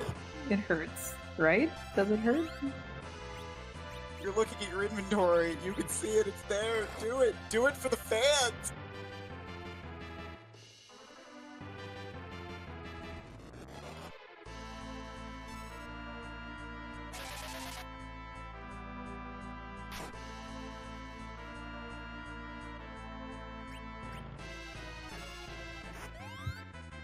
Chat pointing out that he maybe thinking that the crystal sword's holy property is going to be too nerfed against Demist, because Demist does take reduced damage against holy elemental.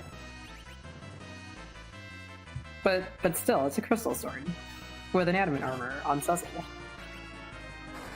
And a Fusoya, who, will give you the ability to microwave whatever bosses are down here also. So yeah, the hook is giving us real ultimate power today. Did you take Cecil at the top of Zot? You've got a crystal sword Cecil. Did you take the hook down below? Then you've got Fusoya to jam people in the microwave.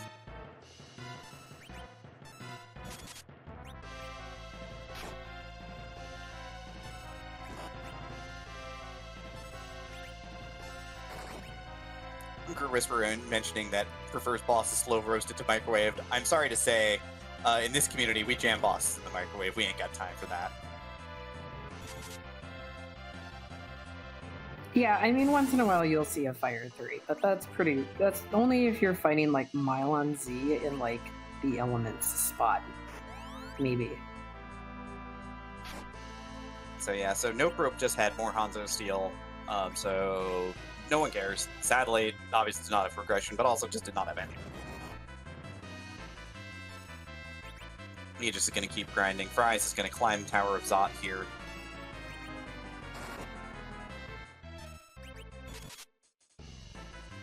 So even with his levels, this Demist proving to be kind of a long fight in this spot. This is Demist at Rubicant, and it has quite a few hit points, and it turns into Mist a lot here. So that just makes this fight a little bit slow. But it's all over now. Vantasia has worked through that big old pile of chunky hit points, and is going to go and needs to go and touch an airship down below here.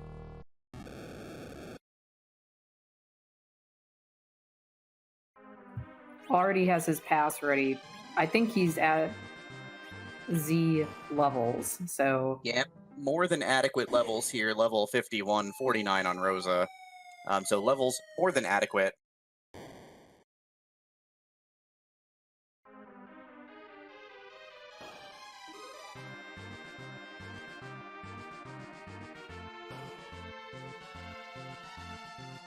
I'm gonna use that crystal sword in that guard and hit it for a solid 4,000. But yeah, Vitasia, once he launches the Falcon, he'll get a crystal. And he's got a pass, so he's a short hop up to Troya to finish the seed. Maggie, the flags are out. You know what time it is. Yeah, it's about that time, Demarine. We have a question that we like to ask in chat when we get to go mode like this. Do you want to do the honors? Yeah, why not take Fusoya to Zeromus? He's great. He's got Nuke, and he's got Cure 4, and he's got Berserk, and he's got 1,900 hit points. I know the question. I know the question. Wait, was that not the question? No, it was not the question. Wait, seriously? No. Is it more swag to land the Falcon in front of Troya or the Enterprise? Ooh. No, you land the Lunar Whale. That's the most swag. That is like ultimate swag. Maggie, bail me out. I forgot what the question is. Whose butt are we gonna kick tonight? Yeah!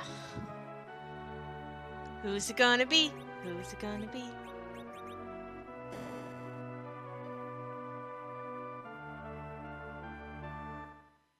I get to do the thing tonight. So, Are you gonna do the thing tonight? well, yeah. We can't randomize Zeromus into the normal boss pool. He is just too much every. You don't want to move that. He's got it all nicely rearranged and everything. So what we do instead of randomizing Zeromus into the boss sprite pool is instead we randomize Zeromus' sprite. When we reveal his true colors, he could be one of any roughly 450 sprites. There's a lot. There's a real lot. So we'll find out who it shall be tonight. Oh no, stream no. Twitch, no, don't do this now. Now is not the time. Come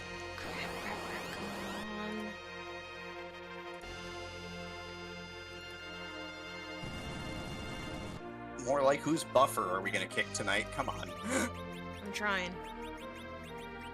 I know.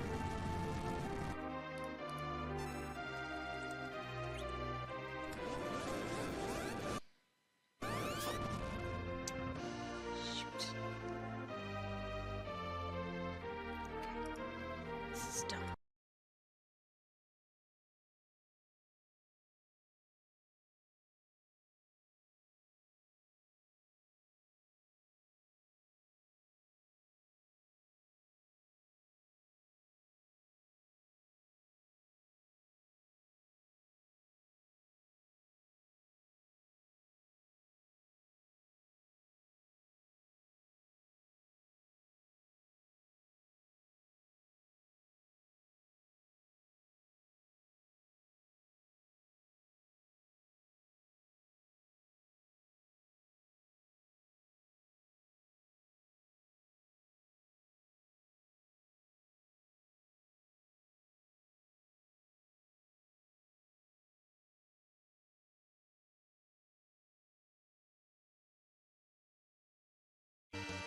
Okay, we should be back.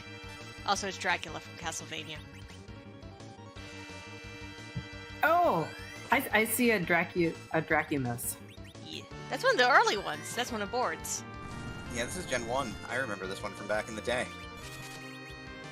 I don't think I've ever seen this one, so I'm gonna pretend that this is a new one. To me, anyway. I mean, he's going to take men's souls as tribute. He's gonna tell us, that we're all a miserable pile of secrets. It's fine. And Night Dew with the subscription for 9 months. But enough talk! Have at you! I've got spears. Let's do this thing.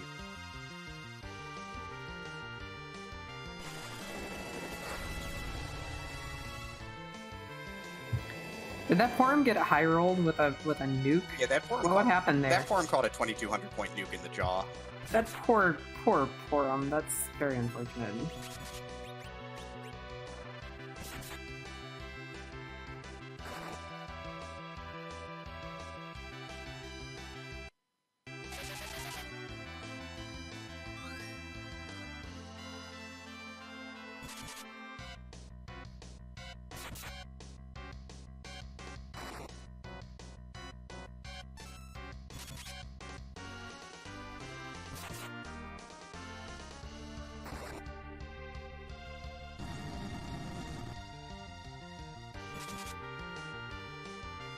So yeah, just got the 3 Zerkers rolling at this point in time, and it's just sitting on Rosa to patch up the party. is out of wine, interestingly enough, I think, at this point in time, so things might be a little tough here, but gonna patch the party up and keep the line rolling here. In the interim, we did have a second-place finisher. Baka Shinobi has packed it up at 1 hour, 38 minutes, and 44 seconds. One of our administrators for the Fabul Gauntlet, and has done a lot of work helping out with commentary this time around, so thank you, Baka. Yeah, GG on the second place finish to Baka Shinobi. Meanwhile, Dr. Cossack has raised his Falcon, which is the 5th of his 6th objective. The last one that he needs is that Masamune Elder, which is just waiting for him on top of the moon. He knows that that is Pale Dim, just waiting for him, and it looks like he's about ready to go take that spot on again now that he's got his Adamant Armor Crystal Sword wielding Cecil online. Cecil is lovingly packing heat here and is going to do some work. Aegis is committed to the earthward bit here is going to Baron Castle at this point in time, where he is going to find disappointment, and sadly, Fries has taken down Dr. Luggage here, has punched him out, going to get some levels here on Palom and Cecil. I appreciate Aegis's dedication to clearing out the earth, because a lot of times this is the right play, and if this, if that Baron key had led to the hook, this absolutely would have put him in the lead above everybody else. So it's just rando gonna rando, and I appreciate him giving us the rest of the earth checks that we didn't see on anybody else's screen. Sometimes you just lose the lunar coin toss in practice. That's just how it goes. Big Bang 3 here for Vatasia. Seems like he is pretty locked in right now at this point in time. Might catch a black hole here and lose his berserks near the end of this fight, but he's just putting out the damage right now.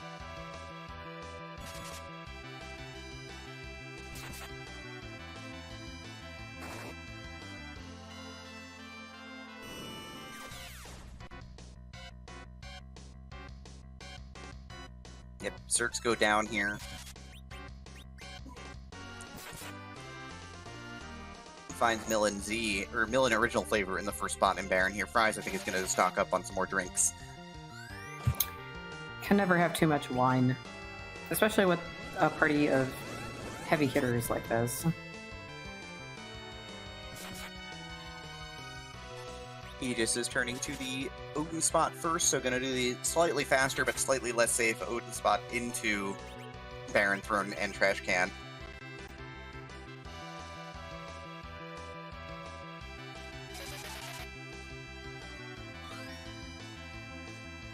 Fries is going to scramble us some eggs here, so going to put on some levels while Dr. Cossack is going underground. And oh my god, that is, speaking of things unsafe, that Baigan down there, that's not a great thing to find. That's not free at all in that spot. You got a Crystal Sword Cecil with an Adamant Armor, so it's probably fine. But on Vatasia's side, we've got Victory Fanfare, we've got Rocks, we've got Dracula dies. So we got to get to Dracula Phase 2 now, so it's not really... Wait, no, it is actually over, isn't it?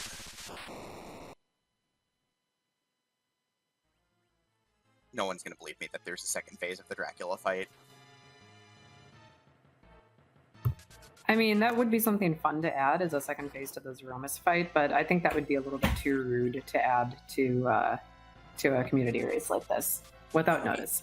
So Vatasia does finish third, 142.35, longtime commentator, friend of the community. Did not participate in the Fabul Gauntlet this time around, but obviously is a well-respected and well-loved member of the community. So Vatasia, thank you. Sure, we'll get to say nice things to you in the interview booth in a moment. And it sounds like we are now joined by Vatasia. Welcome, and GG on your third place finish. Thanks. That was kind of an interesting seed to shake the race rust off. What rest? You finished real well in that seed, honestly. You played that very aggressively and very well. And then when it came time to grind, you just settled down and were like, I'm going to grind until I have all the levels I could ever want, which made a lot of sense. You ended up playing it very tightly and very well at the end. Oh, I appreciate it. I felt super behind from the beginning because of the failed expedition up on Mount Hobbs. Like, dying there, and then I think I flubbed like I took another death somewhere that felt really silly to me. So I'm like, well, I'm behind. Time to be super aggressive. So as soon as I got that darkness crystal, I went up to the moon, and it's like, okay, well, I know exactly where I need to go for certain objectives, so might as well just clear everything else out while I'm up there. Cossack gets the news that the pass is up here on the moon at the altar of Masamune. Is done, is going to pick up his crystal now, so he gets the silver rock, and he is able to go fight Zaruma. But Vitasia, it is good to see you back, as always. What have you thought about, I know you've been around for a little bit of watching the Fabul Gauntlet at least. What do you think about this format? How do you think it's been treating everybody? I personally love it. Not that I'm going to, this isn't a complaint, but if there's a nitpick about the free enterprise format standard, it's that, it's just a race to get the crystal, and there's only so many options to do that. So going this kind of objective route and not being able to plan things out ahead of time, I really, really like it. It adds an extra variable and some extra strategy that you have to think about. So I really enjoy it, actually.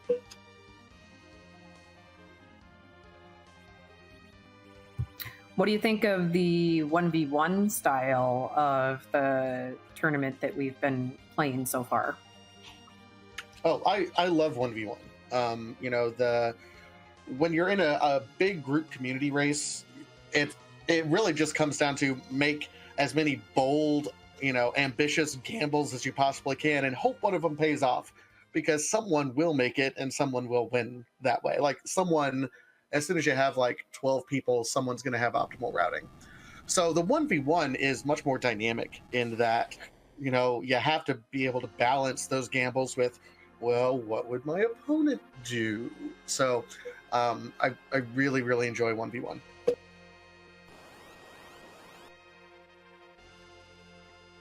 Oh, glad to hear it. Did you have any thoughts about this particular seed? What did you think of that Pale Dim at the Masamune spot? I mean, I think I forgot how hard Pale Dim hits in his vanilla location, because he smacked me around pretty good. I was like, oh crap. So, but I knew it was doable once you get into a rhythm of it, which was fine. There was a lot of vanilla in this race. Pale Dim was vanilla, Mom Bomb was vanilla. I didn't see half of the race. D-Lunars was vanilla. I'm starting to wonder, is Scala Kitty had some shenanigans behind the scenes? Scala? I didn't have shenanigans. What are you even talking about?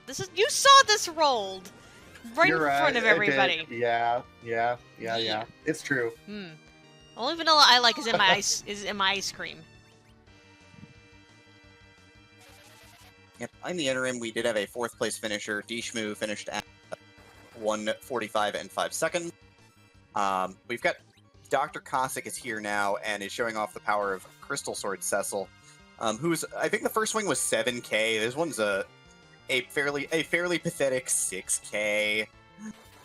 Okay, 1, where was Cecil? And 2, where was the Crystal Sword? I felt like I skipped half the game there. Top of Tower of Zot was Cecil. Crystal Sword was turn in Rat Tail, which you didn't do because you didn't have it. Yeah, I feel like I missed a ton of it just because I was so aggressive and played it all that way. You played the correct half of the seed. Let's leave it at that. And I was I felt super bad because I did all the grinding, and then I'm like, oh, Foo's in Cave Ebland. I'm already leveled, and even after I beat these 2 bosses, Porum will have more HP than Foo. Well, let me just strip him clean of his gear and let's go, because gear was just hard to come by for whatever reason. Yeah, it's good to see Dishmu coming bouncing back by the bye as well, because I know he'd finished with 1 win in the Fabul. So they're showing off that he's got some game too, which is always nice. But yeah, I mean, taking Foo is just Foo. Foo's got 900 hit points in Berserk. Just I don't know. You had a lot of grind though done, so your form was in pretty good shape. I got a little nervous there because at the end I ran out of Bacchus wines, and I forgot. Honestly, I didn't take good notes. I forgot where I bought them, so I was like, well, I have 2 white mages. We're gonna Zerk, and I hope it all works. Yeah, that's valid. 2 white mages does preclude needing wine potentially, so it's usually fine at that point. The Cossacks got 4 Zerkers working, but there's only one that truly matters. Oh, jeez, that was 5,900. Come on, Cecil, what are you doing? God, I'd kill for 5,900. Jesus. We've got fireworks, though.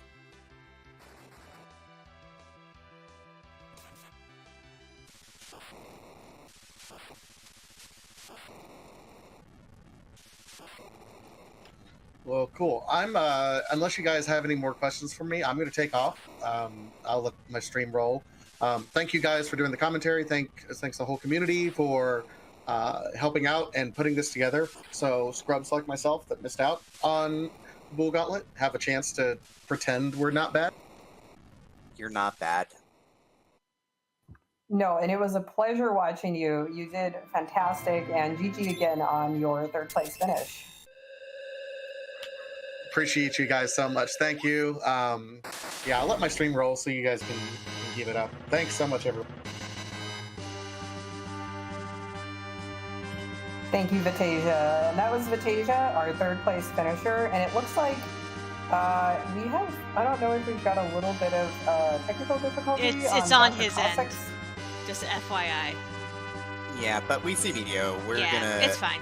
He's heard done. He's definitely finished. So, yeah, 1 hour, 49 minutes, and 46 seconds. Dr. Cossack finishing 5th, running into a tough matchup in round 5 of the Full Gauntlet to get eliminated at 2 and 3. But again, so many good runners at 2 and 3 here. Like, there's just so many fearsome competitors that, you know, one bounce here, one bad break there, and it's the difference between 2 and 3 and 4 and 1, honestly, for a lot of these players. The entire tournament was honestly just full of extremely good and competent, very, very good runners, and a lot of the races. I know we restreamed, I think 70 or maybe 71 races, which is a lot. That was a lot of races, but we missed a lot of very good races too. So I'm glad that we were able to feature a few of our runners who didn't quite make it into the play-ins or the brackets, but who are still, you know, showing just top-notch performances tonight. Yeah, absolutely. I mean, again, this is it's a tough game. Certainly, it's a challenge. It it pushes you. These were not meant to be easy flags. That is for sure. So we've still got Crystal Sword Cecil down there. In theory, you could probably zerk your way through these D-Lunars with the Crystal Sword Cecil. The spot would be okay. I don't think that Aegis has the Crystal Sword yet, because I don't think he picked up his Oh right, hook he doesn't yet. have his hook yet. Never mind. So he does not have real ultimate power on Cecil. He's got a Black Mage with a microwave though, so he's... Yeah, and I don't think that Cossack or Vatasia had a Black Mage at this point, especially not one with Nuke, so... Yeah, get those extra Cure 3s as well, or Cure 4 from Rosa. Gonna put Reflect on Cecil here.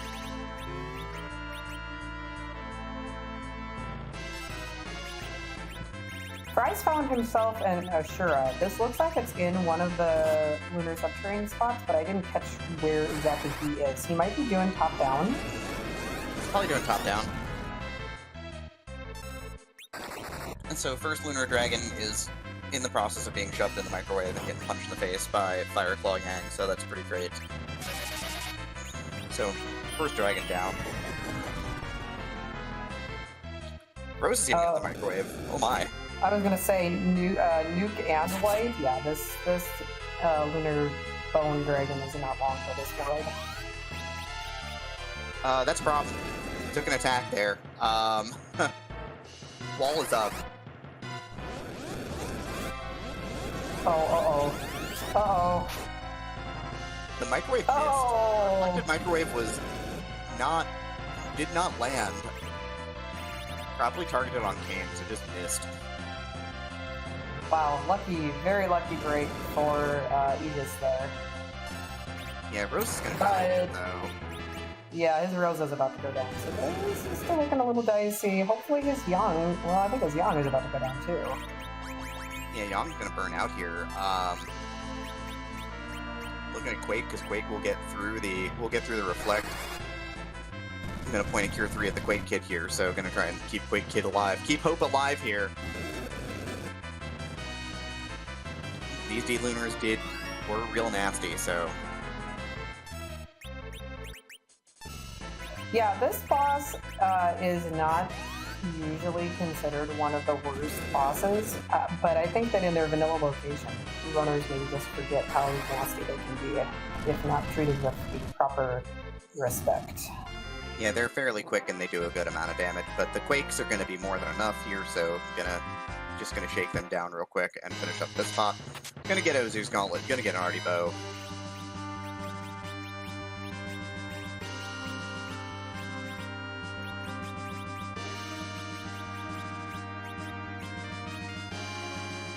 Gonna at least equip that Zeus Gauntlet on Yang, so Yang's gonna hit like a tractor trailer now. Fries is making the run down to the bottom, it looks like.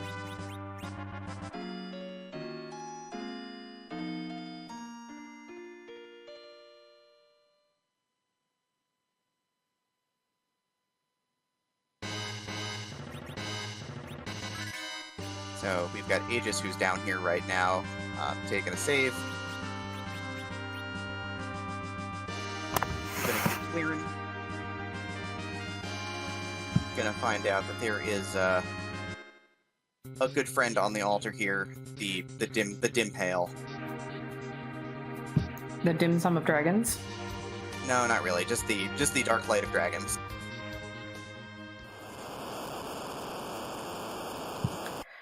So something else I wanted to mention while we have a few minutes here, while Fries and Aegis are finishing up their checks on the moon.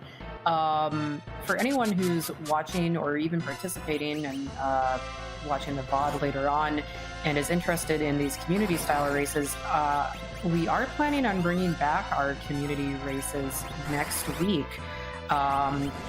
During the bracket rounds. We put them on hold during the Swiss rounds because we were focusing on restreaming so many of the Swiss races.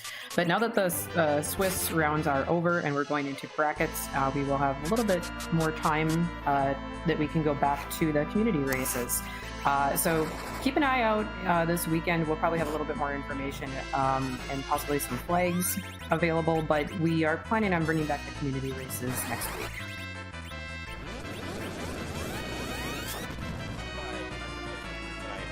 Congratulations on a good run tonight. GG, nicely done. Thank you.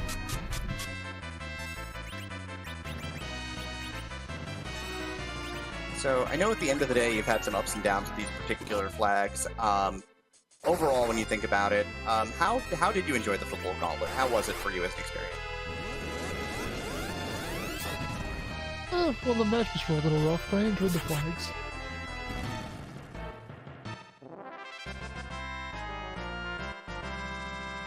That's always good. They are fun flags. I know I've heard a lot of good things, so... But yeah, how do you think about this particular seed, considering kind of the way that it broke out for you from top to bottom? How did you take on this, knowing the 6 objectives were fairly trolly? What did you think about this? Well, it wasn't too bad if I had to pound them. That ace resist killed me.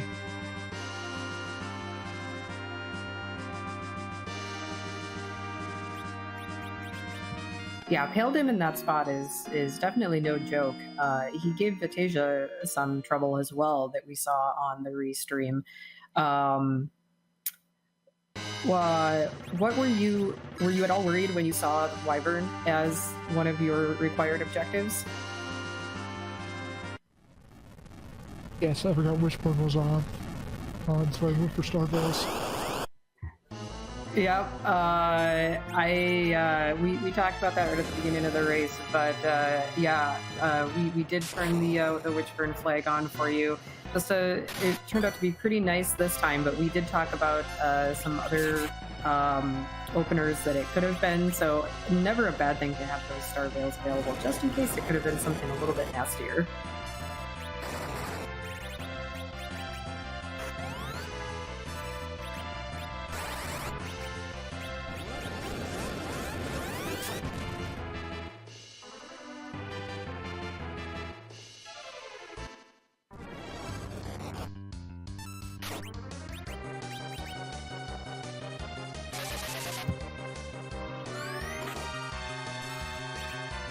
Well, what else did you think? Were there any other roadblocks that, in particular, you felt were difficult for you to get around in this scene? Really, I enjoyed that pass at the end, right before Zeronis. Yeah, it's just a real funny spot for it, honestly.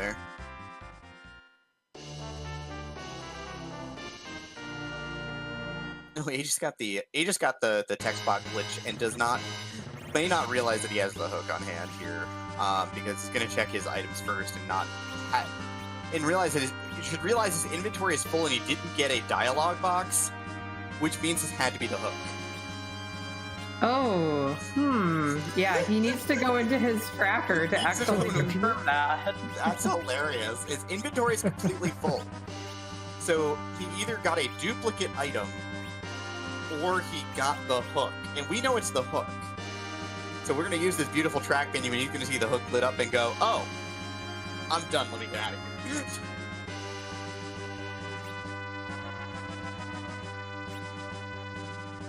Let's see if he casts exit. Hopefully he notices, yeah. He's having a moment here. He's trying to figure out what just happened. I really feel for Aegis right now.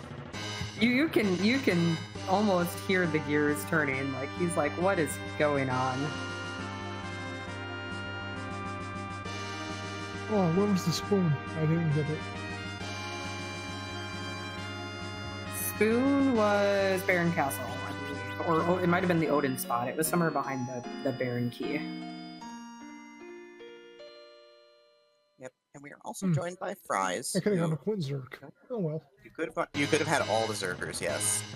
We are also joined by Fries here, who had a tough run of it, certainly. Fries, you definitely put up a good fight today, but this seed, I think, yeah, the seed was tough. How are you feeling about? You said in chat you're a little bit off your game. How are you feeling right now about your game overall?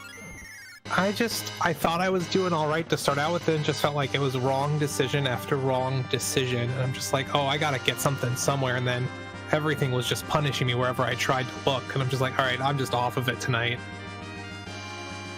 That's valid. This was pretty tough.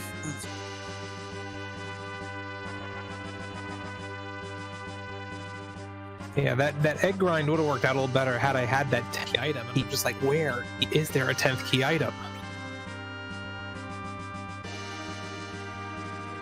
It was on the moon. It was definitely on the moon.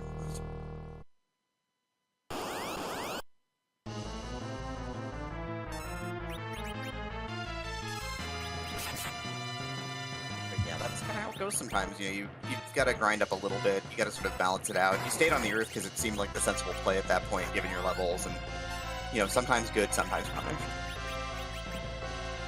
Yeah, when it was down to the only checks I had left were the 2 spots in the Fey March, and I'm like, oof.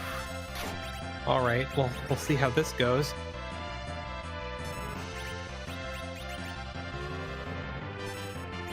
But yeah, it was one of the tougher seats I've played in a while, and I think really what it was, I was just focusing on trying to find that hook, because I knew once I found that, I could just clear through that quickly and then move on.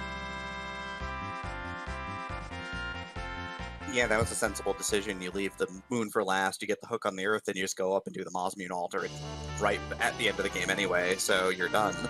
So it's a sensible decision, it's just, it didn't work out. No, it didn't work out, but it's still a fun race overall. I had a good time. I hope everybody else did. Yeah, I think this was a real fun one. Like, this ended up being real interesting with everything needed at the music, and then ended up being that everything else was on the moon. It was at Murasame, or is it Masamune Altar and White Spear Altar, or the rest of the seed. Yeah, it's just, wow. The game is difficult. Not an easy game, I'm not gonna lie. It's not an easy game. All right, and thank you for having me, and I'm actually gonna take off, and before I leave, hashtag blame Scala. Hashtag blame Scala. Why? No, that's okay. You can blame me. But yeah, glad you had fun at least for that one. But yeah, thank you for coming out and racing Fries. Always good to see the community come together again, because we're back on community races on Monday, so it'll be good to see. All right, thank you for having me, and everybody else, have a good night. Thank you for letting us restream you, Fries. You have a great night.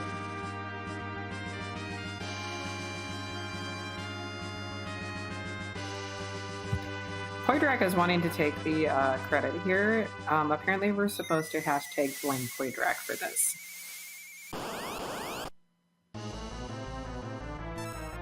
We can do that. He apparently wants us to do that, so yeah. Hashtag blame Poydrak! Wow, really? Is this where we're going? Yes, this is where we're going, of course. This is where we were destined to go all along, Demi. Is this where we live now? Yes, we live here now. I'm in the process of feeling for Aegis right now for not seeing the hook in the tracking menu. I really am too, and he got the pan, so like that can't really lead to a chain because we already have, you know, the Baron Key and the Earth Crystal and all that, but he could still go turn that in and then be really confused. Yeah. We've got some hashtag blame invents in chat too now. Okay, that one's classic, so that one's allowed to stay. I was gonna say, I mean, when do you not have to blame invent? Come on. I have been blaming Inven every single day of my life since I have met him. Wow. Somehow it's turned out that it's never blamed Marine, and I'm really okay with that. Wait, well, when you roll, like, nasty seeds, then it does become blame Demarine. I know. All my seeds are quality. I've never rolled a bad seed in my life. I am not convinced. Isn't there a rule that Valkyries aren't supposed to roll seeds after midnight? Aren't you, like, one of the reasons why that's a rule?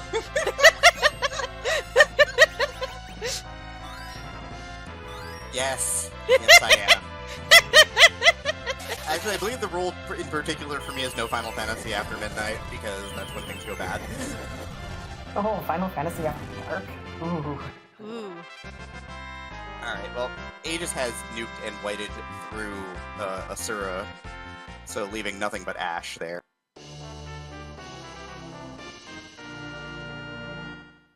I believe in our fit of silliness, we did have a couple of finishers. We had 6th place Dathus finishing at 159.42. One of our major volunteers this time around. And 7th place is also taken by one of our longtime commentators and volunteers, Kinda Dirty Housewife, with a time of 2:07:07. Where were these people for the Gauntlet? They would have crushed folk. I mean, you know, if you didn't want to participate, that's cool too. But yeah, a couple of very good runners there, as well as volunteers for the community. So, you know, again, thank you for all your hard work. Dathus is coming in and throwing down the Scala and chat about all the vanilla that this seed had. Am I gonna have to 1v1 Dathus? Is this how this works? Yes. Yes.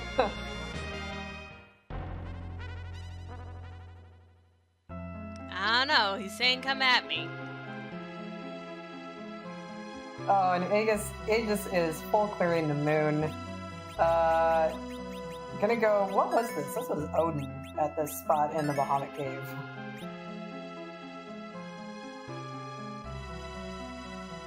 Yeah, to anyone who's joining us, if you've just finished or just joining us, Aegis actually, his only objective that he needs is to launch the Falcon, and he has the hook, but he got the blank text box when he got that key item, so he doesn't realize he has the hook. So yeah, he's kind of on a wild goose chase right now. Yeah, it's a little unfortunate. I mean, Odin should go down pretty darn quickly here. Yeah, his levels are pretty significant. Shove Odin in microwave.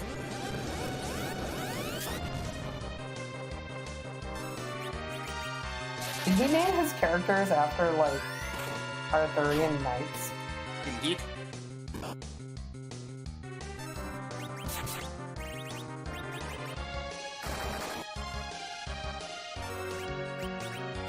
Yeah, that's a Thunderclaw. Yeah, that's a Thunderclaw Yang, by the way, doing some severe work.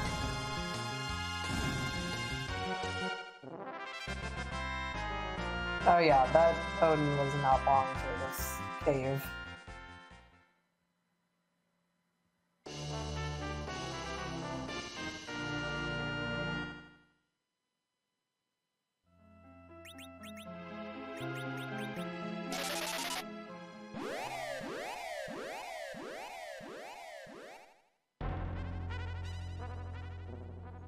Yeah, there's been some great naming schemes out there too for the tournament as well, just in general for community races. People are real creative with how they name their characters.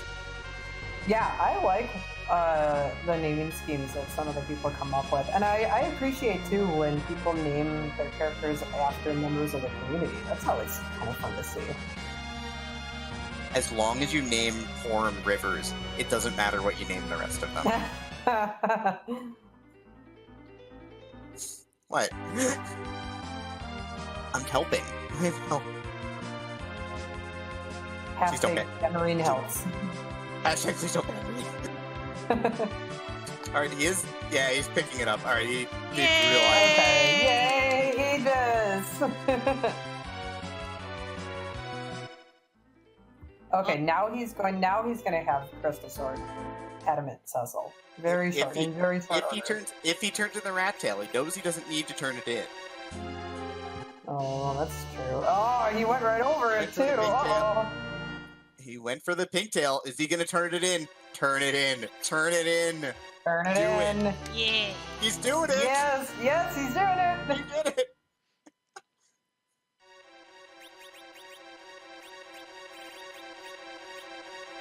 Man of the people. This is all we wanted to see was, again, is he putting the adamant on somebody else? Maybe he puts it on Yang. Maybe he puts it on Forum or Palin. Who knows?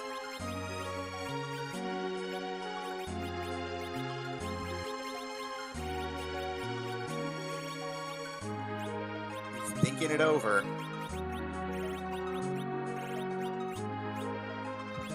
Oh, I think he's putting it on the kid. Yes. Another fine option, certainly.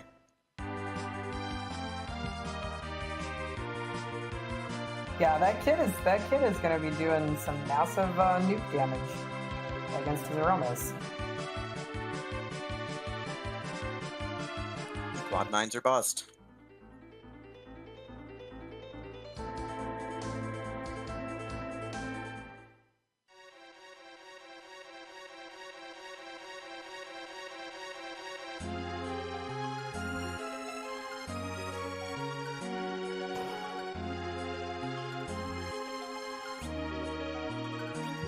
So while we're waiting for, or just, Aegis is going to be raising his Falcon here, just a quick shout out to our restream team. Of course, Scala Kitty giving us this wonderful seed and doing the restream for us tonight. We also have Night Dew on tracking. And then, Demarine, thank you for sharing the booth with me tonight. It has been an absolute blast doing commentary with you. Yeah, always a pleasure getting to work with you, Maggie, as always. Yeah, you should follow these runners too. Always good to see the community coming out for your entertainment. It's not without these runners. If we don't have all of these wonderful runners coming out to entertain you, Free Enterprise doesn't have that purple check mark at the top. It's all thanks to them coming out and supporting this community day in and day out, week in and week out, throughout events and through community weeklies. So, thank you to all the runners and thank you to all the people out here watching. Yeah, absolutely. And hopefully we'll see some more people joining our weeklies again now that they're going to be starting again next week. If you happen to be new to our Twitch channel or to our community, come join us on Discord as well. We do have a very welcoming Discord server. There we go. Scala's putting the link up in chat for us. Thank you, Scala. And we are always happy to have new people and new players join us. Happy to tell you all about the randomizer and just hang out and chat. I think it's actually just a really chill Discord to hang out in. Even if you're not really so much into the randomizer, we have a general chat. We have a newbies corner. You can just come out and hang out as well. Also, David, very helpfully also reminding everyone we have a Twitter account. I have to remember I'm allowed to post to that. Yes, famous. So we do have a Twitter account. We also do have a YouTube account as well, where we post VODs of the races. I believe we have pretty much all of the Swiss round VODs. Rivers has been working really hard to make those all available for all of the restreamed races. So we have lots of different ways that you can enjoy Free Enterprise, however you might want to enjoy it.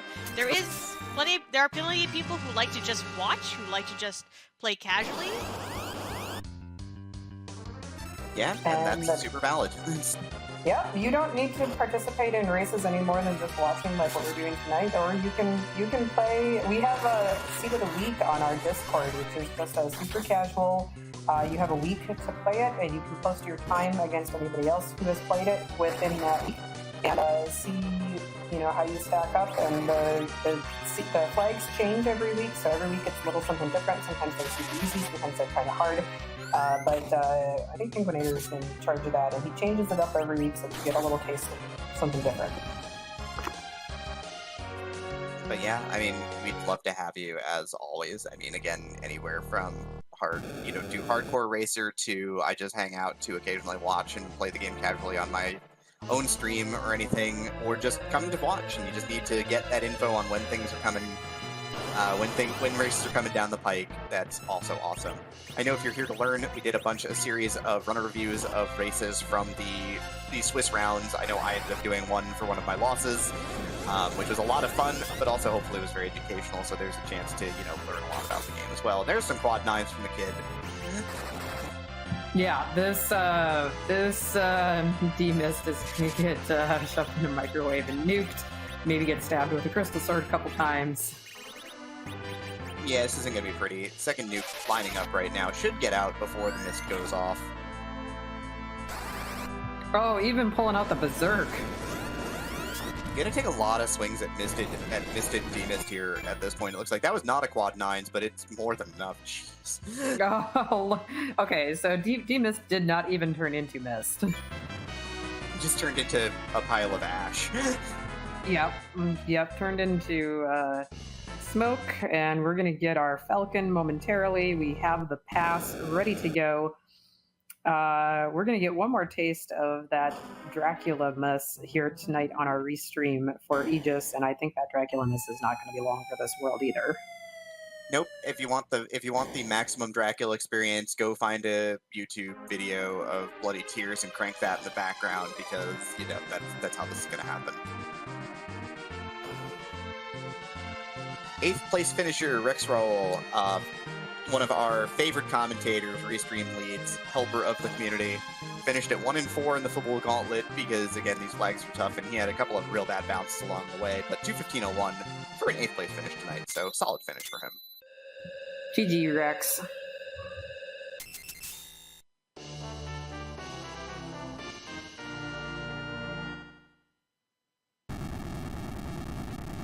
But yeah, there's the Silver Stone for Aegis, and so he is going to fly his Falcon over to Toroya, going to land, turn in the pass, and finish the seed up tonight.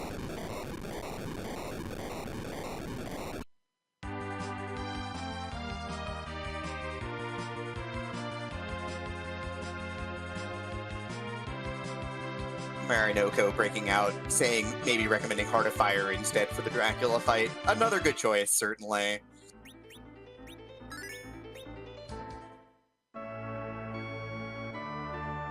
Look at those levels on Aegis's party. This is just like power overwhelming, as Invenerable would call it.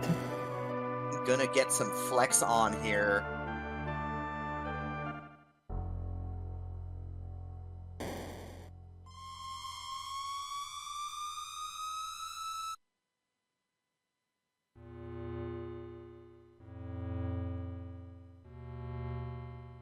Our 9th place finisher, Lord Bombry, 2:18.39, ended up getting nicked at the line by Mechalink by a minute to get eliminated from the Fabul Gauntlet at 2-3. Definitively one of the, possibly, may put in some work and could be one of the breakout stars of this particular event, even though finishing 2-3. Definitely came on strong at the end of the gauntlet there. Just ran into some tough veterans at the end. So another good runner who, again, may become a great runner soon. Yeah, just lots of excellent people showing up for tonight's event. Really glad to see it. I hope we see all of them and more come out to our community races and any future events that we have. So definitely keep an eye on the Discord for all those community races and everything else that we may have in store later on. One more time, get your Z flags out if you have them. We're going to be seeing the Crystal and Zeromus's true form about to appear here.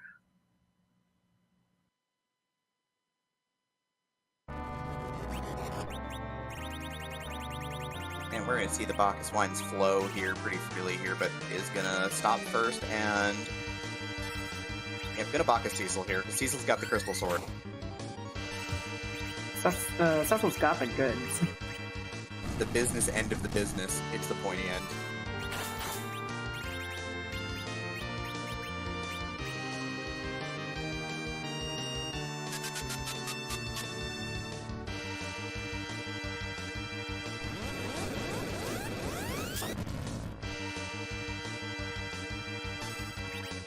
Counter nuking Cecil for a mighty 800 damage. Thanks, Adamant Armor.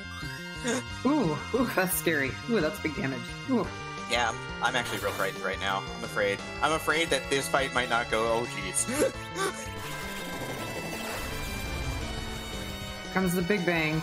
This could be dicey.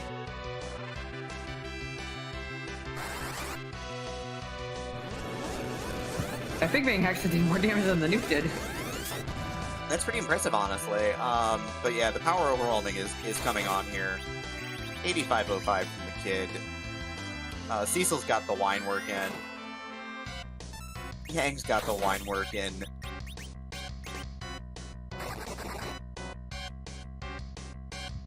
Rosa's pulling out the white. Kane's got the wine going. This should be pretty quick. This should be pretty academic at this point, I think. I'm gonna be surprised if we see a second Big Bang.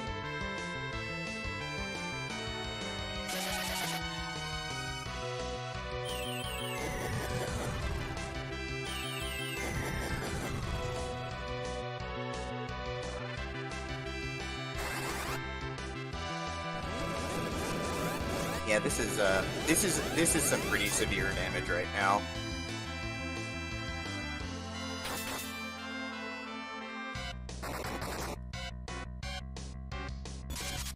This should definitely be the skip of the second Big Bang setup here, so... Not even channeling another spell, it looks like. I think... Nope, gonna set up another white here.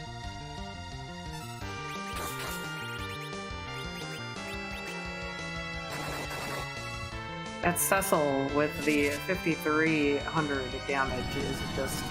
Ooh. Show me the power of your Cecil.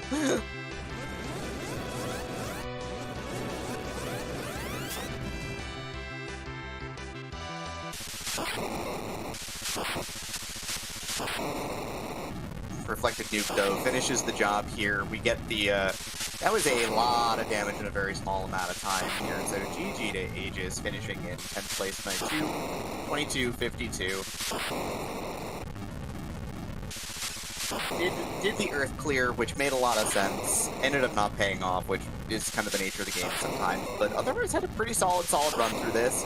You know, sometimes you lose the coin toss, but, you know, he was cruising through this scene pretty well, honestly, all things considered. Yeah, absolutely. GG to Aegis for that 10th place to finish, coming in with a time of 2:22.52, and we'll see if we can get him in here for an interview in just a moment.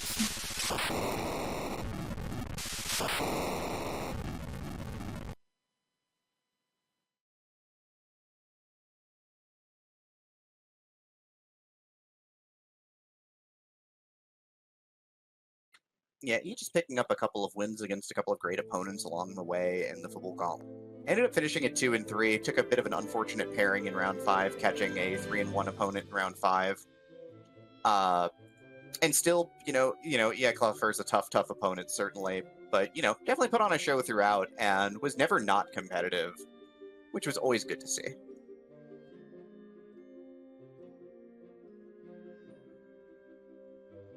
And we are joined by Aegis tonight. GG on your run. You kind of lost the better half of the coin toss there, but what was the game plan tonight? How did you go attack this? Am I in? Can you hear me? Yep, you're there. You're good. We can hear you just fine. Awesome. I had an amazing, very lucky opening seed, and I lost it all in the underworld the second time around. I looted the first time around. So I had said I was kind of irked at myself because I wrote down like a couple letters, and I wrote down MA for the Magnus Cave, and completely overlooked the mass immune objective. So in my head, I never had to go to the moon. So, like, I was like, all right, I'll go to the moon if I need to, but I gambled the Earth on bad info. And I would have gone the other way had I remembered I had that objective. Yeah, that's unfortunate. And then doubly unfortunate when you did manage to get up to the moon and got that blank text box on the hook. Yeah, about like 2 hours exactly in the run, right after I think Dathis finished, like 150. Whoever finished like 159 and something. It's like, oh man. I'm like, okay, good job. And I'm like, oh, that better not be the hook. And I'm like, my inventory's full. I don't know. It could have been a duplicate of something. I have to finish the moon now, because if it's not, then it'll be on the moon boss I left to go down to the Earth to check.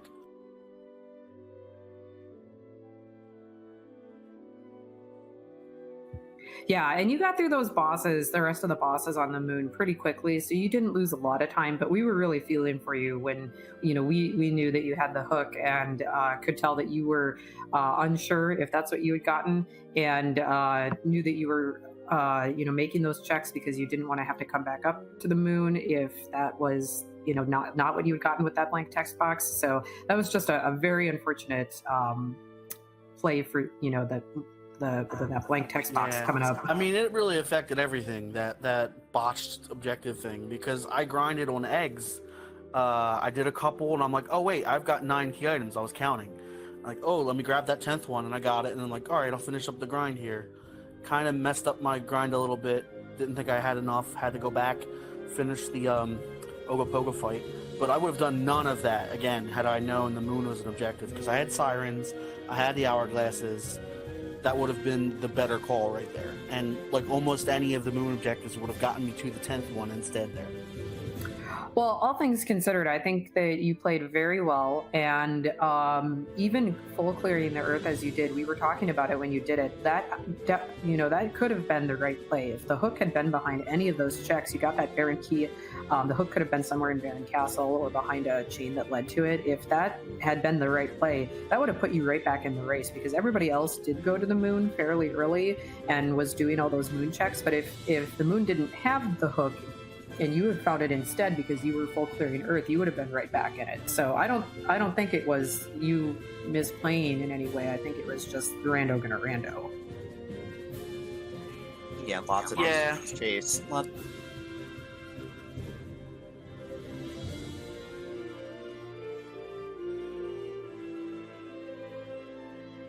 Yeah, and other than those short bumps in sort of the middle of the run there, I mean, otherwise it was a real solid run. Yeah, like I said, I had, like a really good start, and it was like even when I was bumping up against some bad spots, like I didn't have anything on my starting party, so I was like, oh, no, I'm going to bail out. Found the magma key. I was like, oh, that's great. Let me go down and find some treasure. Then I found the twin harp, and I'm looking at what I wrote down.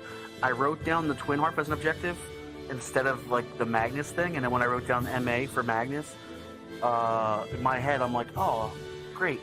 So do I get a double objective on that? Like, one for playing and one for clearing? But no, like I said, it was the mass immune thing that I wrote it down for. So, oh man, and like you said, it could have worked out in my favor. I could have found the hook down on the Earth and it would have been fine, but...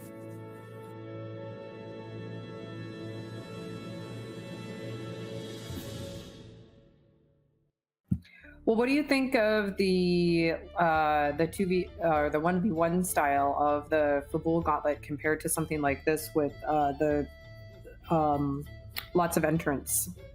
Oh, I play a lot of the asynced ones because I just, when I have the time to do it.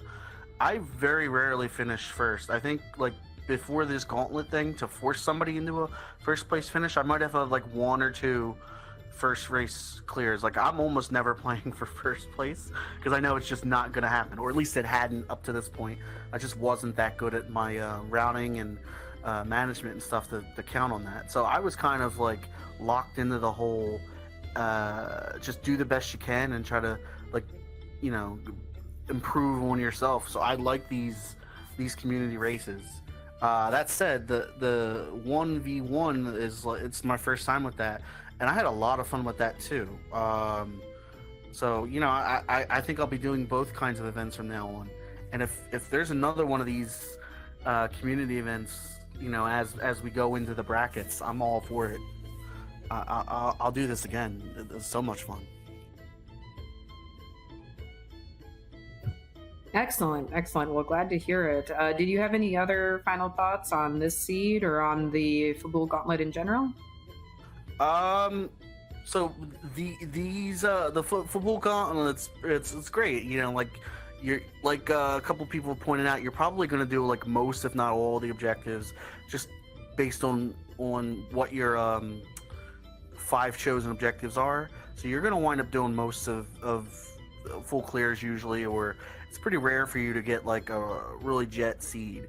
That said, like I usually full clear on most of my seeds, so I kind of like that the Gauntlet's kind of sort of geared to that. But for this style Gauntlet, you let the spoon in and you let the adamants in, and it's supposed to be like an easier run, except when I was doing practice runs for this, I never find the spoon and Edward in time to make use of him. And we got the one adamant armor from the Pinktail this time. I didn't see any other adamants. I checked shops. I didn't see it. So it's like it almost doesn't seem to be any different at all from the regular Gauntlet.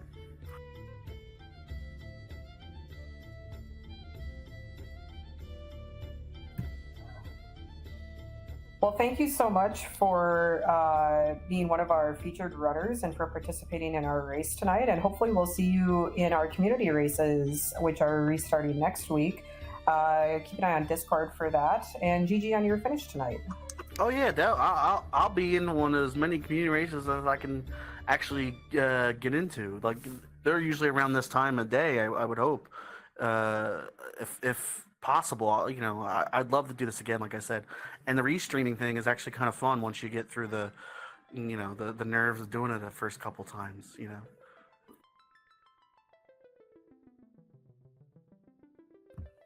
Absolutely. Well, thank you so much, Aegis. And everybody make sure to give Aegis and the rest of our runners a follow. They put on a fantastic race for us tonight. That was Vitasia, Dr. Cossack, Fries123, and Aegis. It looks like Scala has posted their Twitch channels for us in the chat. And Demarine, did you have any final thoughts on the race or on the tournament tonight? No, I'm gonna go run off and probably practice. I'm not gonna lie. Demarine does have a race tomorrow, a play-in race. I believe, is it at 8:30 Eastern time tomorrow evening? 8:30 p.m. tomorrow night. Yes. So definitely check back. We'll either be here or on RPG Limit Break. We haven't set the team or the channel for it yet, but check on Discord, check on the channels tomorrow night. We will be featuring Demarine, and Demarine's opponent tomorrow is Kedril. So check back tomorrow night. There's that race, and then there's another race on the 21st at, it looks like, 8 p.m. And that'll be it for the play-in races. And then we'll be going into bracket rounds next week. And I believe we're actually going to be raiding Invenerable, who is practicing for brackets.